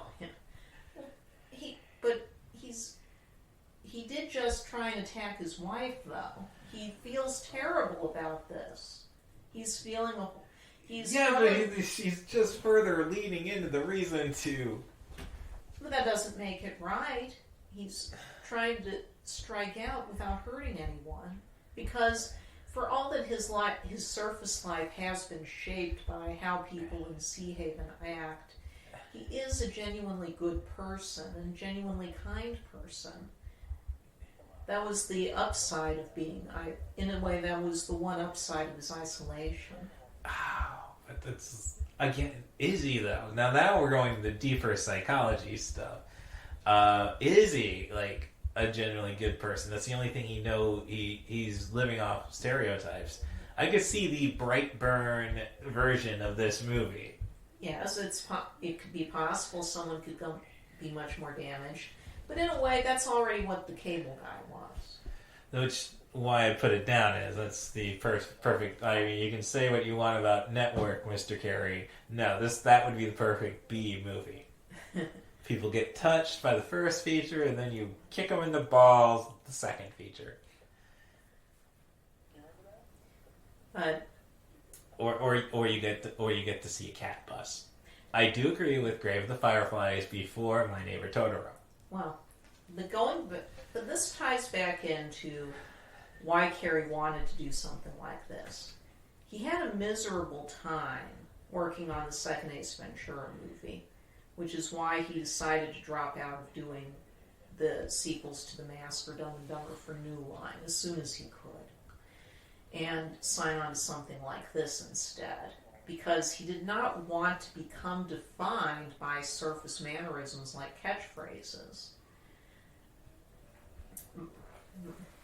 He did not care for repetition.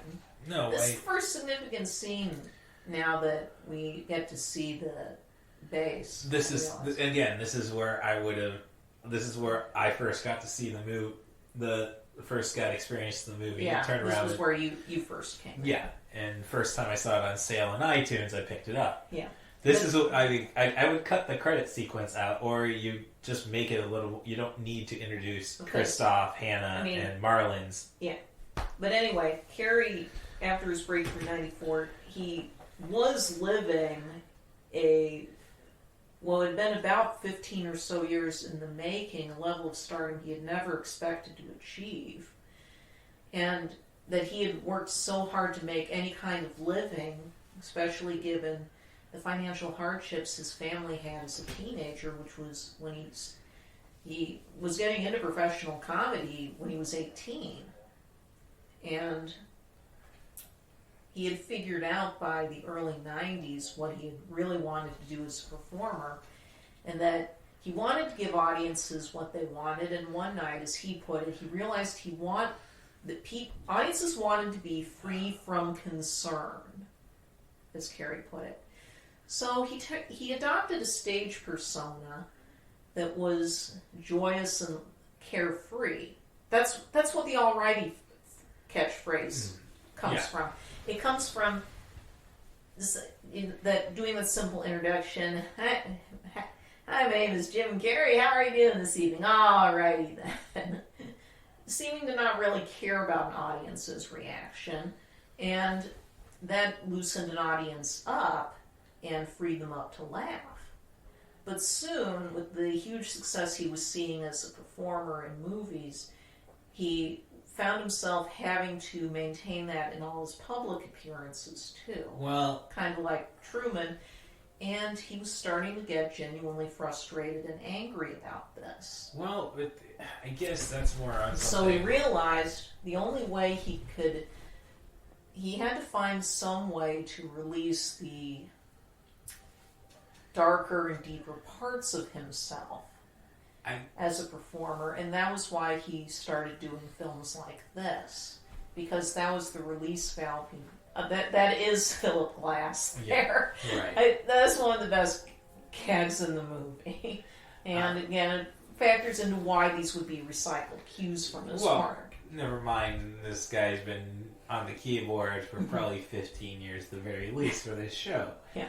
But I don't know. Stevie Trost would point out the brilliance of this. Truman isn't crying because he's reunited. He's crying because this is just the final confirmation everything is fake.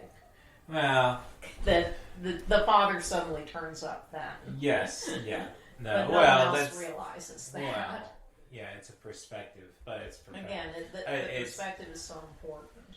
But no, when you're going back to Carrey, it's like I like the shirts. Love him, protect him. It's like that's the mantra of everyone working on the show. Yes, I mean, but when it goes to the Carrey, like again. Going back, why I don't like the only person I would take away an Oscar nomination for would be Nick Nolte. No, I think no. If we're talking about the 1998, and this it was one that was won Oscars. by the 98 Oscars. Tom Hanks. It was won by Roberto Benigni, which hindsight being 2020, but the only person I'd say you'd get rid of a nomination for to bump Carrey in would be Nick Nolte, because you're going to give James Colburn the Oscar for Affliction anyhow. Now this is the point where we finally get the full scope of what has been done to Truman. This is, I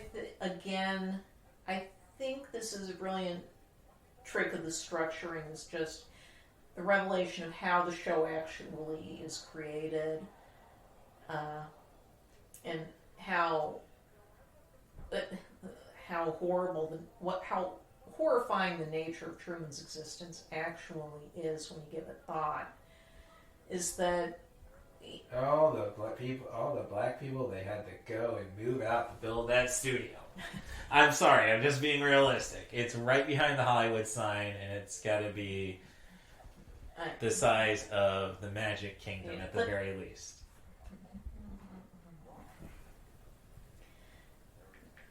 And how they really just open things up at this point to show just how many people are invested in Truman. But that makes me that brings me to Ready Player One, our constant search to be disconnected from reality. Well, no, it's not so much a disconnection from reality as connecting in a false reality. It's parasocial relationships, where we feel we know these people that we see on television or online, and although it is possible to truly interact with people on one-on-one case, that's not the case for actors or musicians or someone like Truman, especially when one of them isn't even aware that there are that many people invested in what they've seen of him. Oh, come on. I'm sure Truman can give us I don't know. Maybe being a little snarky person like myself, I would have gone with the bigger than...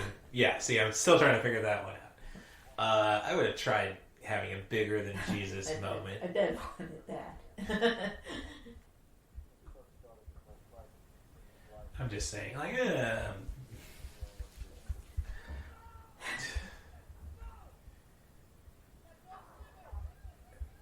it's just crazy that the kid was able to get past the barbed wire. Well, it's small, hun. It's bar freaking wire. But no, this did give me the idea. Maybe if we could do a professional wrestling promotion where it's not reality TV, like Tough Enough or AEW All Access, or Ms. and Mrs. Total Divas. No, we just stick a guy in there. We're going to film you 24 hours a day. I think this could have all been avoided, their issues, if you actually basically went out and started to say to Truman, yes, you are the center of the world. I know, that's not being normal, but just know what normal is. Yes, and then, again, talking about how you're being raised on bad drama. To say that, well, we're just going to make the father an amnesiac for 22 years. It's 1990 freaking 8. I think Mary Kate, or was it Ashley, I don't know, who fell off the horse. In the last Full House. Yes. This is the point in the first viewing that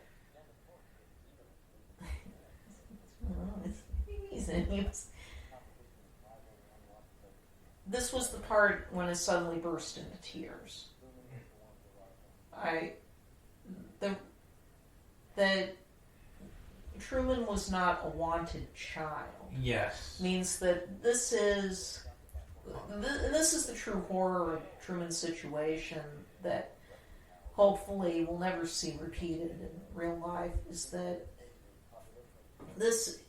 the whole world loves Truman, but he can never know that love, and he can never know real love within the Truman Show because everyone else is an actor. His entire continued existence is dependent on him never really knowing what it is to love another person or be loved by them in a sincere way. And it's a horrific kind of abuse, of slavery even, that they're not even aware of. Well, they're unhappy without realizing what the true core of it, which would be too horrific for many people to take if they did know. Yeah, but Truman holds up the way he does is pretty extraordinary. Well, I mean, you have that in the sense that, yes, the situation towards his indentured servitude as such, but I would say when you... Again, there's so many people that find in this, who find comfort in Truman's life. And they don't think about it. We don't think about how much... No, they don't think about the horror, but I'm just saying, I think a lot of them would trade it goes back to the Matrix, when they basically anybody could become an agent because not everybody actually wants to address their own reality. Right. Well, that's what Christoph's basically saying here. Is that Christoph gave Truman a chance to lead a normal life. So why would he give? And he's happy that way. Why would he give up? And this is what comes into the conceit of untapped potential. Is that Truman is naturally, being born a human with free will, capable of all sorts of things they can put their mind to if they would be allowed the chance to use it. And that was, I think, one thing that attracted Carrey to this part and why Weir thought it was a good match for him.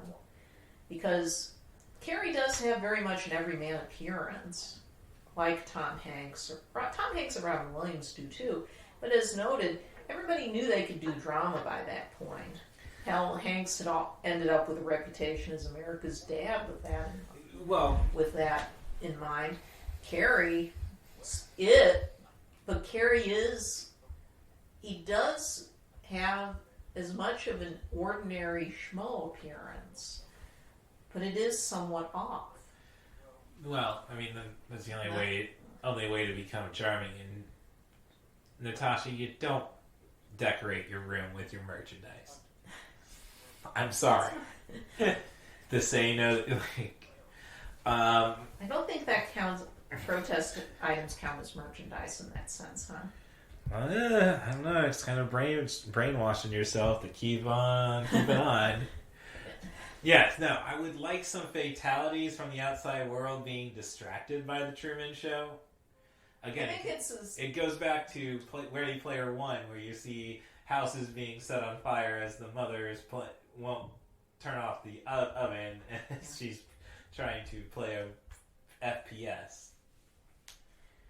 I mean, there were a lot, as you might expect, because the movie makes no attempt to hide it, a lot of religious allegory in the Truman Show. And that... Oh no, Christoph is God. Well, you can see it as God, or you can see it as no, I bring up Dante's Divine Comedy. Yeah. In my notes. Yes, the Divine Comedy, or... There's still got piano going there. Took a few viewings to catch that one. But I like how it undercuts any intensity. Sentimentality Yes. there. Oh no, no, this is a brilliant scene where Carrey spooks Giamatti and that's where I was really interesting as I said, we have the Cable Guy, which is about a man who effectively gets raised by television with horrifying results. Yeah. We have this movie in which a person is raised on television but manages to break free from it and find their own realization. What is the next step then? Come on, can't figure it out what the next step is then? What, cinema? Yeah. Well, cinema, next step is, as I go on, would be, different media, I would presume. No, The Cable Guy is a movie about a man raised by television. This is a movie about a man raised on television who realizes what has manipulated him. The next step would be is the manipulator. Yes, Man on the Moon is the conclusion of the spiritual trilogy, in a sense. The one who becomes television destroyer of worlds. Yeah, the problem that doesn't really work is because Coffin was neutered. And to an extent, but that was going to happen. It is.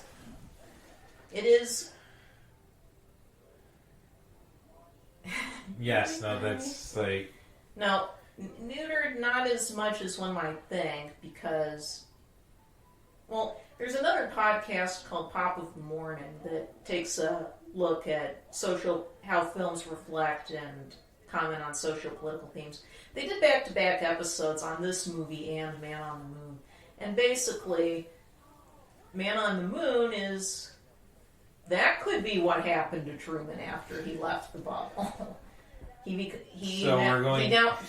basically becomes Christoph's good counterpart, and that he, instead of capturing someone in a bubble to make them live out his fantasies, creates strange temporary fictions that temporarily trap people, but end with them ideally realizing what's been done to them, and then finding they can escape that bubble too and rethink their own realities.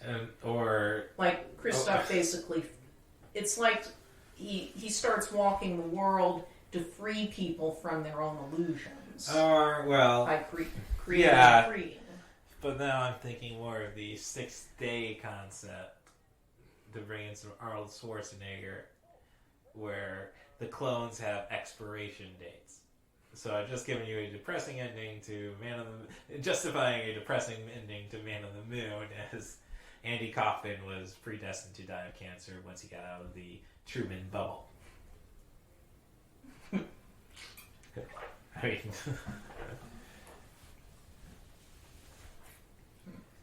Now, you have a cat, and that is Chekhov's cat, and you don't use it. Like, the cat should have jumped on a board, make a noise, boom, he jumps. Or that's where you catch that, he's been snoring rather weirdly. One interesting, and my boyfriend's interpretation of what they might be thinking Truman had done was they thought he might have committed suicide or something. Well, no, that was something to be fearful of. Yeah. Yes. But, that's why I'm saying the cops don't draw their guns. They do have guns, so I think Smith & Wessons are available. Well, there has to be some level of security in Sea Haven, as much as there is some kind of health system. Right, but I'm just saying you can't afford, like, no offense, I don't think you could actually slice or dice. I think that's the entire purpose of the kitchen utensil introduced in the film. Right. You couldn't actually hurt yourself with it. Yeah. Well, but continuing with where this film fits in Jim Carrey's larger career, because I'm not familiar enough with the rest of Peter Weir's filmography to feel comfortable commenting on that. I've only seen It's not enough of it, honestly. What's that? There's not enough of it, honestly. Yeah. I mean, he's not a very prolific director. No, especially not for... Like, he had his 80s breaking out of Australia. Yeah. And then, no, he definitely slowed down. Yeah. But with Carrey's larger career,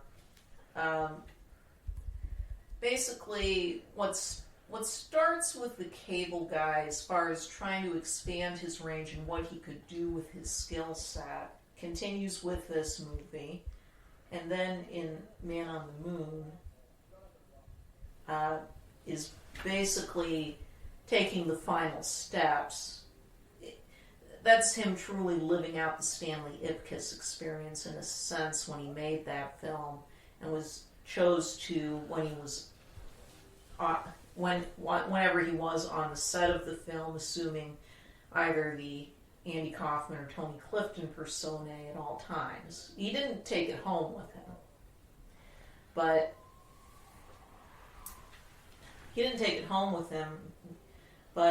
he found that a very freeing experience to live in that persona as much as he could, because he no longer had to worry about what other people thought of him. This was one of the things he had admired about Andy Kaufman in the first place, was not having to worry about pleasing people. And by that point, Carrey had done that too often for his own liking. So Carrey basically let himself get lost in the Andy persona for a while.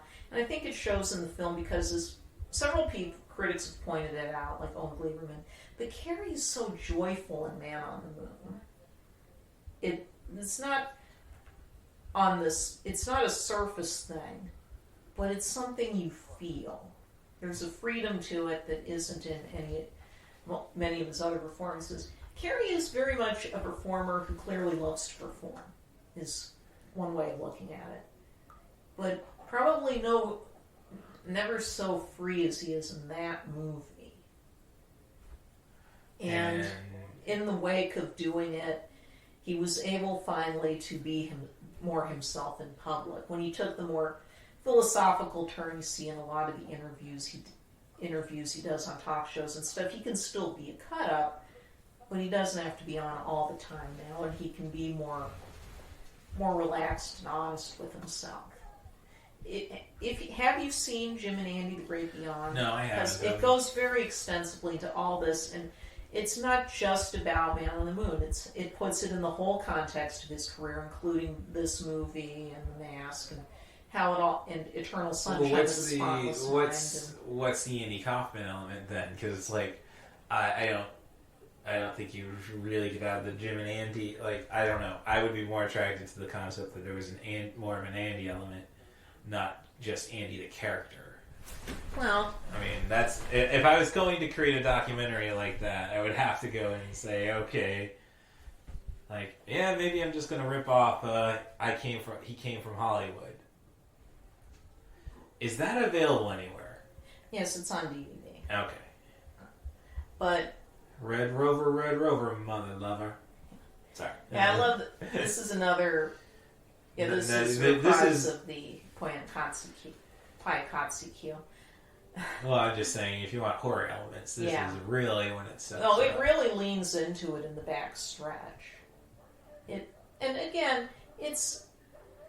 But I'm saying it's more of a trope. It goes back to this more of a trope thing, not this omniscient view of we're seeing and feeling things the way Truman would.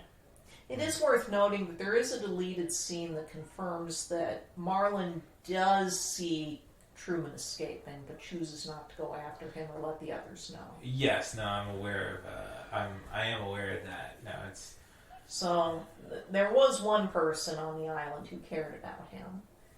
Maybe because his experience was so broken. You might have had to delete that because we don't get to hear about the alcoholism unless you watch it Nick at Night. Yeah, and we don't. Yeah, and, a lot of that's expanded universe material, basically. And then the entire fact he is mouthing everything Kristoff says. Yeah. Like, no, a compassionate person would not do that. Well, that's the thing. He can't be obvious about actually caring about him, but since they had the closest relationship. Yes, no. Even if it was. But again, you still have to go back to stuff that's not available on the bloody disc. What Russ is mentioning is that when this film came out in 1998, Nick at Night actually did a variation on the making of TV specials that were once really common prior to the internet and modern film journalism culture, that rather than being a straight making of, was an in-universe documentary about the Truman Show, which features a lot of additional material about the secondary characters, including the backstory for Marlon, its actor, revealing that he basically was brought into the show as a child not knowing the implications of what he was getting into because he had a stage parent, and from there, developing alcoholism because he had to constantly drink beer for promotional purposes, and occasionally having to go into rehab. So, and that ties into why he would have been sympathetic to Truman finally getting out of it, because he'd known that what it could really do to a person's life. It's interesting how the film was promoted back in 1998 because most of the trailers did give the game away, but then the film itself doesn't really make it a secret that this is about a guy whose life is on TV. Well, as I say, how you cut it to begin how with. It's cut and presented is only gradually revealing the true scope of the horror involved and the extremes people will go to protect the lie. And I think that's very dramatically satisfying and again speaks to the core theme of the story ultimately being on both an in-universe and out-of-universe level, someone reaching their full potential. Some people were questioning at TV tropes about how Truman could get over the fear of open water so fast. Well, but, your dad didn't die. Well, no, it's not just that his dad didn't die, but since he's realized that he must have been manipulated into not being afraid of the water, that meant that he probably had no reason to fear it in the first place. Well, and it goes back and you go back to Pluto jumping on him the moment he thinks where we think everything's okay. Right. He's not really he's not scared of Pluto as they indicate, like, keep him out of there by sending a Rottweiler there and having Pluto be jumpy. So, I do think, given that we only get a few minutes with Sylvia total, that they do manage to sell that they had a genuine connection with each other, which is pretty impressive. Well, as I say, it's still a MacGuffin. Not really MacGuffin. Well, you don't know her. Like, we don't know, besides for her... A MacGuffin can be substituted with anything, is what... Look, you could have given me a movie with a kitty, and I've been fine. Like, why can't I have the cat? I do like how the things start falling apart at this point because no one planned to ever get this far. Yeah. We're getting to the video game portion of this story. But the religious interpretations of this film are really fascinating. I've seen at least one interpretation that this basically is about the non-existence of God, and how religion is really only a construct that keeps you isolated. Yes, through fear. Or there are interpretations that Kristoff is basically Lucifer or Satan. Well, no, hence my Dante notes.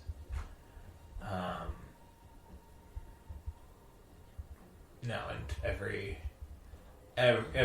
actor of that era wanted to play the devil, be it Pacino or Peter Weller in the really shitty Shadow Hours, which Weller is great in. It's just, man, how do you shoot, like, this is before it felt like it was shot on lesser digital cameras than at the time of 2001. And it really sucks because you got Brad Dourif, you got Michael Dorn, the real creepy guy villain from The Mask is in it. Mm-hmm. Like, But okay, so we are gonna fly a shuttle to the moon to go and arrest Kristoff, right? I mean, he is attempting to kill. I love. He was born in front of a live audience. Yes. Well, my boyfriend said by this point in the climax, well, someone should have cold cocked that guy. No, you don't mess the guy's picking. Yeah, you really do hate Kristoff by the end of the movie. I can see why they did nominate Ed Harris for Best Supporting Actor, even though they snubbed Carrey. Right, but I'm just saying, you could say you hate him, but again, no, this is a man who felt betrayed. He's felt betrayed. Yeah, no, it's an honestly created villain, because villains think they're in the truly great villains are the ones who think they're in the right.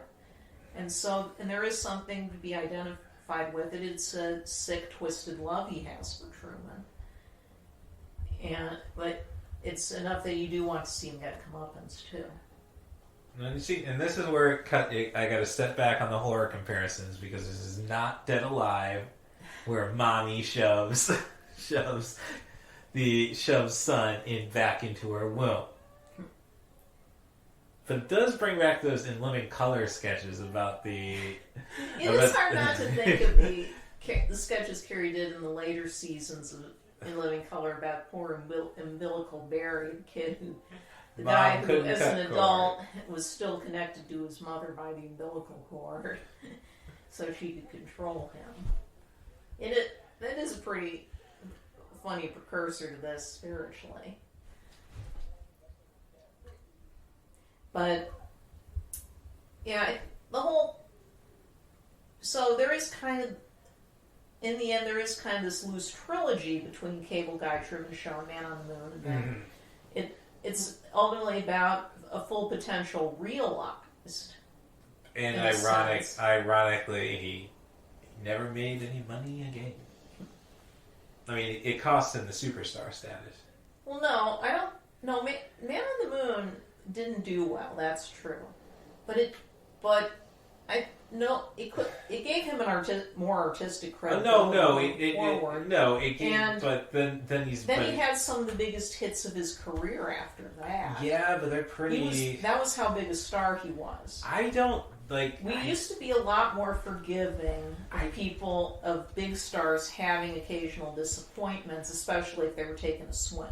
But like you say that, the only movie I can think of after this that was Jim Carrey or there's a couple, Yes Man and Bruce Almighty. I mean, you have The Grinch, but we really want to remember The Grinch is the opinion of most people. No, it's not the opinion of most people. There are a lot of people who genuinely enjoy that movie.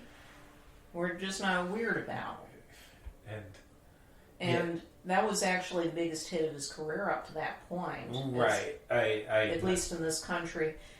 And Bruce Almighty was the biggest hit of his career as a leading man.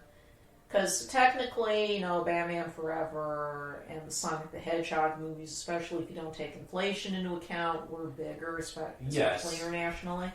But as a leading man, Carrey had a very strong run. And it only really faltered when movie stars in general started becoming less important. But I'm just saying, I think what I'm saying is I'm thinking of his attempt to go dramatic, because Robin Williams was not a movie star until Aladdin. I don't think that's a fair statement. I don't see. Well, he was doing R-rated movies primarily. Yes, it's true, but that doesn't mean he wasn't a movie star. I don't think he had opened. I mean, are you saying it was Robin Williams who opened the Dead Poets Society? Yes. Who else would it have been?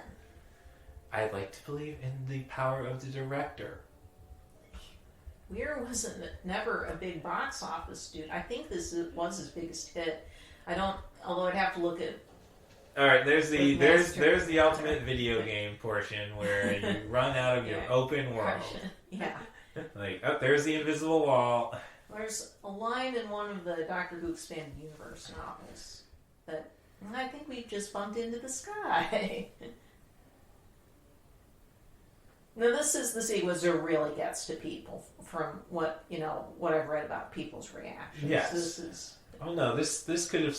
You could sell this movie on the last half hour, is what I'm saying. Like okay, so he had his father comes back, and now we're going to expose the entire game to the audience. Or I'm saying, like, I would have cut 6 minutes off. I would have cut 6 minutes off, or made something different. I did not need to know Marlon, Hannah, and Kristoff before the movie started. Well, I like that. It's not a sin for the audience to know more than the character does. Well, but we're already going into the movie knowing more than the character does. That's the point. We know just enough more than he does. I'm just saying, like, I don't need to further nail it home. I know what I'm watching. And again, that's like my comment, like, I really would want to further get engaged by not having the cinematic elements. Just give me, until you get to this act. I think I see the point. And it is a movie that rewards rewatching it, and I think this is one of the things we're not seeing with a lot of contemporary big studio filmmaking, is that once it's all plot point, and spoilers and stuff, but once you there's nothing to go back to once you've seen it. Well, I would say yes and no. Well, I'd probably say no, just because that's where people put their Easter eggs now. But Easter eggs is not. No, it doesn't inspire you to rewatch it for genuine reasons. Like, I'm a completist, is that statement. Instead of trying to further break down and interpret said feature. Like, I would say Michel Gondry with Eternal Sunshine. Eternal Sunshine. Science of Sleep is another good one. And I would even, I'm more kind to Be Kind Rewind than a lot of people. That one didn't quite meet its full potential for me.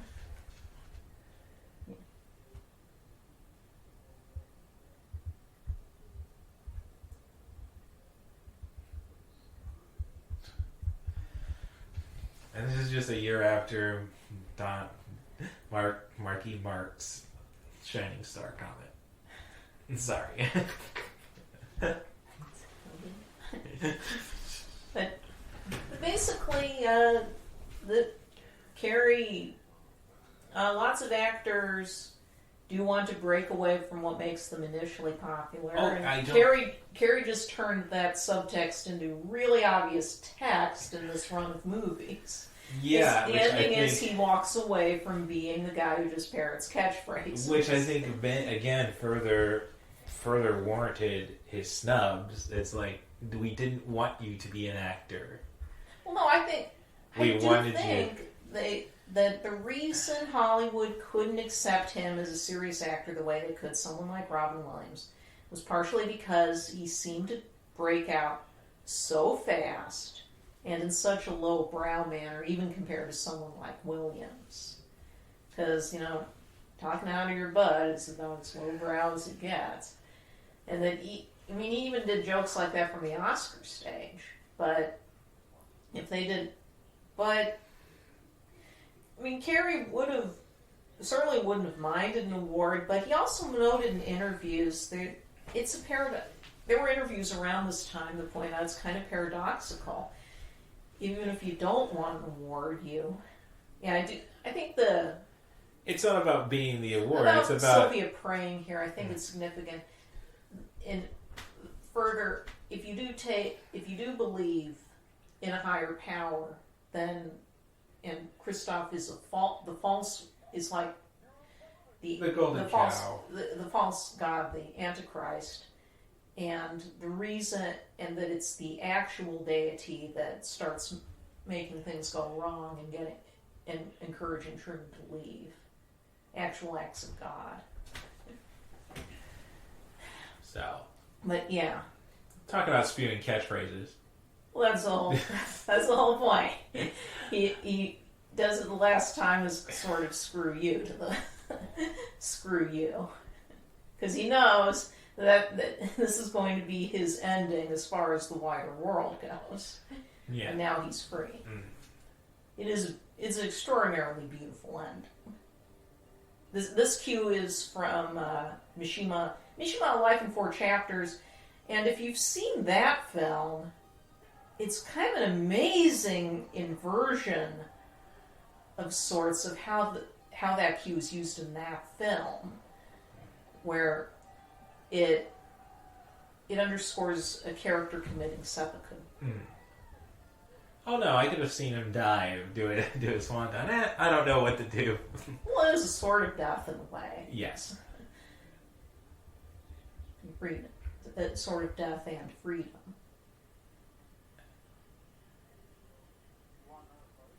Yeah, I love this. What else is on? Right. It's like... It's almost, as some people point out, that's almost as chilling a line too, is that most of the world really thought they cared about Truman. And no, the moment the show's over, yes. No, we need. But if anything, that's better for Truman. Yeah, no, we need House of the Burbanks. Let's see how we get to create a false narrative on people to create the false narrative. We could go levels. Like, I got franchising here. Truman, and never mind, as I say, once you do a good 90-minute movie, you get to expand into sequels, or the prequels, or the prestige TV. No, I don't think that makes sense with a story like this. No, it does not make sense, but it makes money. So, the biggest note, all caps. First note, a satire ahead of its time. Oh, it was definitely ahead of its time in terms of how we would suddenly start relating to people on TV in whole new ways with the rise of the reality program and the rise of the internet celebrity and influencers. But it's one of those influencers they couldn't have predicted at the time. I don't necessarily think so. Like, that's just it. It kind of lays the blueprints out, as you even said. Like, well, that wouldn't be the first time people took the wrong ideas from it. Oh no, as I said, I mean, there are other downsides too, is that some people, and you also get this, it's similar to what happened with The Matrix, in that the term red-pilled now is used by extreme right-wing people. Which, though, robots are like, no, the problem with the right is they confuse anger with they confuse anger with passion. Mm-hmm. And while, if you are just stop and not get overly involved, right? Like, you stop and try to analyze things and not be angry, just wanting to figure things out, you're considered cold and droning. Yeah. So, but okay, you can't bill him. Was he the ferry captain in the first scene? Because they bill him as bus driver. Well, when he was getting on. The idea is that the people running transportation would have probably been taught to do a few different skills. Well, obviously they weren't, as he tried to start the boat. So. Actually, we're talking about any deaths caused by people getting too involved in the Truman Show. I guess somebody noted there is some note. Someone confirmed that the bathtub guy ended up getting electrocuted. Yeah, I guess. Right. But, yeah, obviously there would have been some real-world damage. The show would have certainly done real-world damage in various ways. You see how people take parasocial relationships with celebrities way too seriously now. Well, I mean, you have that bit when you have people trying to break onto the show. Yeah. But, let's see.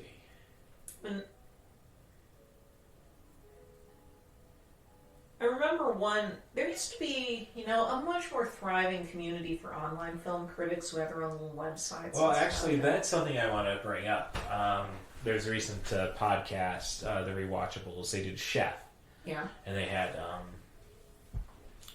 I can't remember his name. He's famous, a Korean chef. Mm-hmm. He also has a podcast on the Ringer Network. And they were bringing up the fact that, that movie came out at pretty much the end of food criticism. Mm-hmm. And that brings me to the fact that, is there really any even movie criticism now? Because if anybody wants something, they go and look at Rotten Tomatoes. And they don't even read it. Yeah. And now the studios have figured out how to further manipulate things by 98% approved on Rotten Tomatoes, asterisk, audience score. Mm-hmm. And, audience scores, especially in the United States, but also, when you look at the middle of the country, as the Waco Kid would say, you're dealing with the common people, the salt of the earth, the clay of the land. Morons.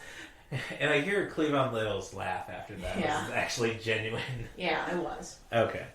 The death of criticism. I mean, it's basically gone to us podcasters. Well, they did that podcast of questionable quality about the rise and fall of anal news, and how, unfortunately, the rise of internet criticism coincided with the death of print media, and that meant a lot of established, really well-read critics didn't have as much work anymore. And there were a lot of wonderful independent little websites from movie fans who go out and see movies and do really thoughtful reviews of them. And I don't know how to trace a lot of them now. I would think at best they'd be in the Internet Archive at this point. That had really thoughtful reviews of movies at the end of the 90s. And nowadays, this is another thing Drew McWeeny has talked about in his formerly dangerous newsletter on Substack, is that a lot of reviews these days do seem to be just parodying press releases more than anything. Oh, you see, that's just it. Like, once I wasn't following, I can't really say I've followed reading critical reviews unless it's something I'm looking into seeing. Well, that's where you first get interested, but I'm just saying, I would say 2000, back when I was working at a call center, and obviously I couldn't go and write blogs because they had decent firewalls, Marine Bank. If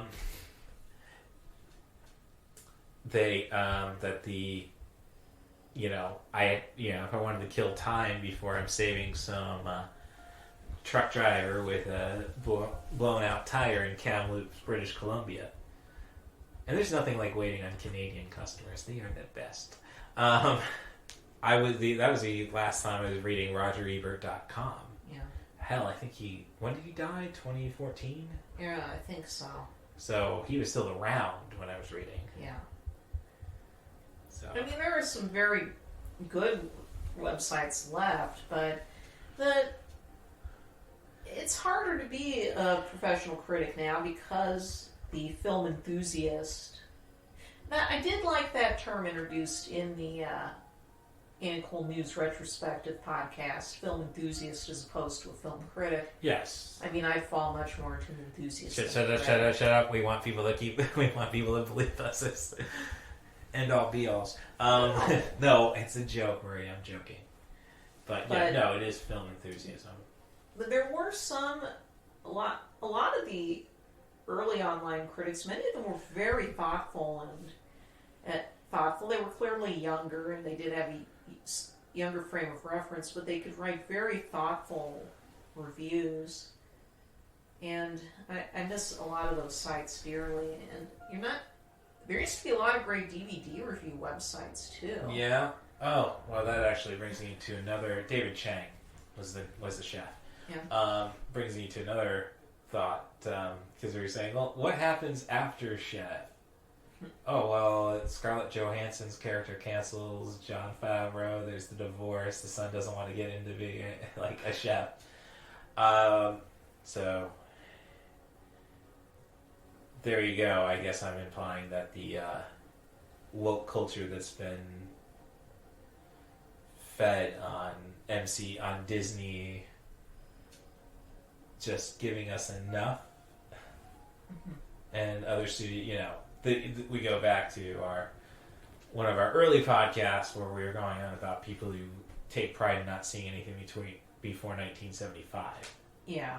I mean, I think that may have killed a lot of film enthusiasm, even because they're not. I mean, even the Ain't It Cool News type regular staff that used to have that had people like Drew McQueen who were pretty well versed in. Well, but I'm just saying that. But it got worse over time. I'm just saying, if you have people who have a standpoint saying you can't even acknowledge the past, then how do you even know what the present is? Mm-hmm. I mean, should you hate Birth of a Nation or the work of Leni Riefenstahl? Yes, you should. But should you also appreciate it?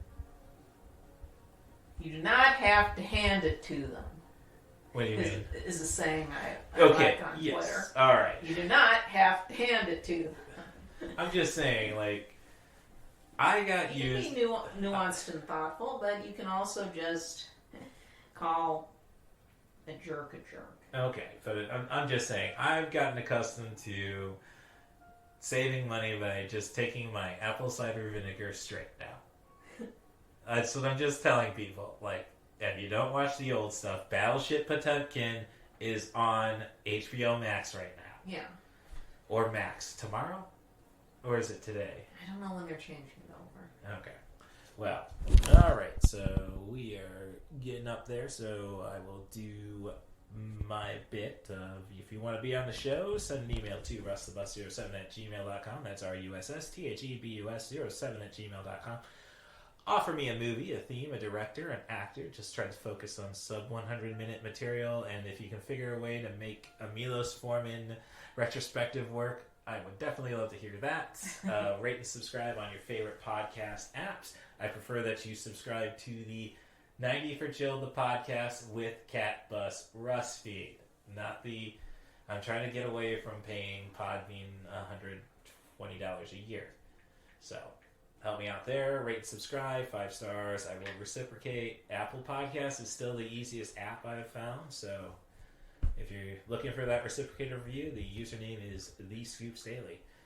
Otherwise, I just gotta thank Station Marie Harden for looking after my butt for the last, going on 20 years. And I hope she's squeezing the ever undead shit out of Skimbleshanks, because that's what he loves, being loved. The one-eared angel.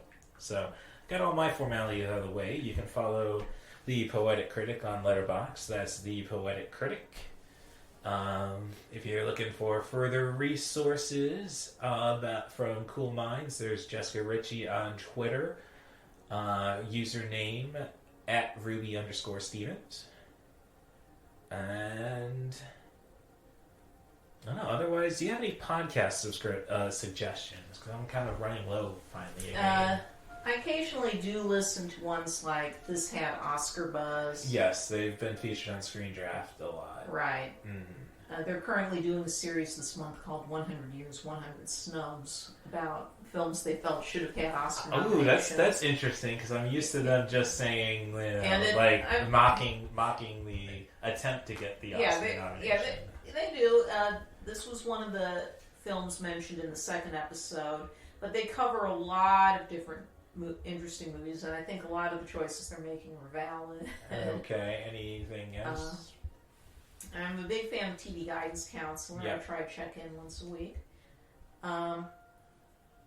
Pure Cinema Podcast can be interesting. Okay, because, I was trying to do Blank Check, and it's like, just based off the premise, like, why are we doing the entire Danny Boyle filmography right now? Because you want it, because because I thought the entire idea is like, okay, peak power, Danny Boyle's Blank Check would have probably been The Beach. But the point is that you have to take, you can't get to peak power unless you consider everything else. All right. Including the stuff that fails when the check bounces, as they put it. You're right. So they work with one filmmaker at a time, and they they do the See, drafts at least once a year to decide who they're going to do next. Okay, I did not. I see. I never really. Alrighty then. So, alright. Well, with that said, that is your typical podcast, I suppose. We're 40 minutes longer than what the movie was. That's not uncommon if you're going to do. That's why I'm saying that's a typical podcast. So, all right. So, are you going to do the catchphrase, or am I? You can do it if you want.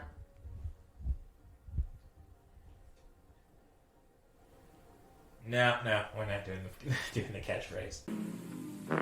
Can I hear a wahoo?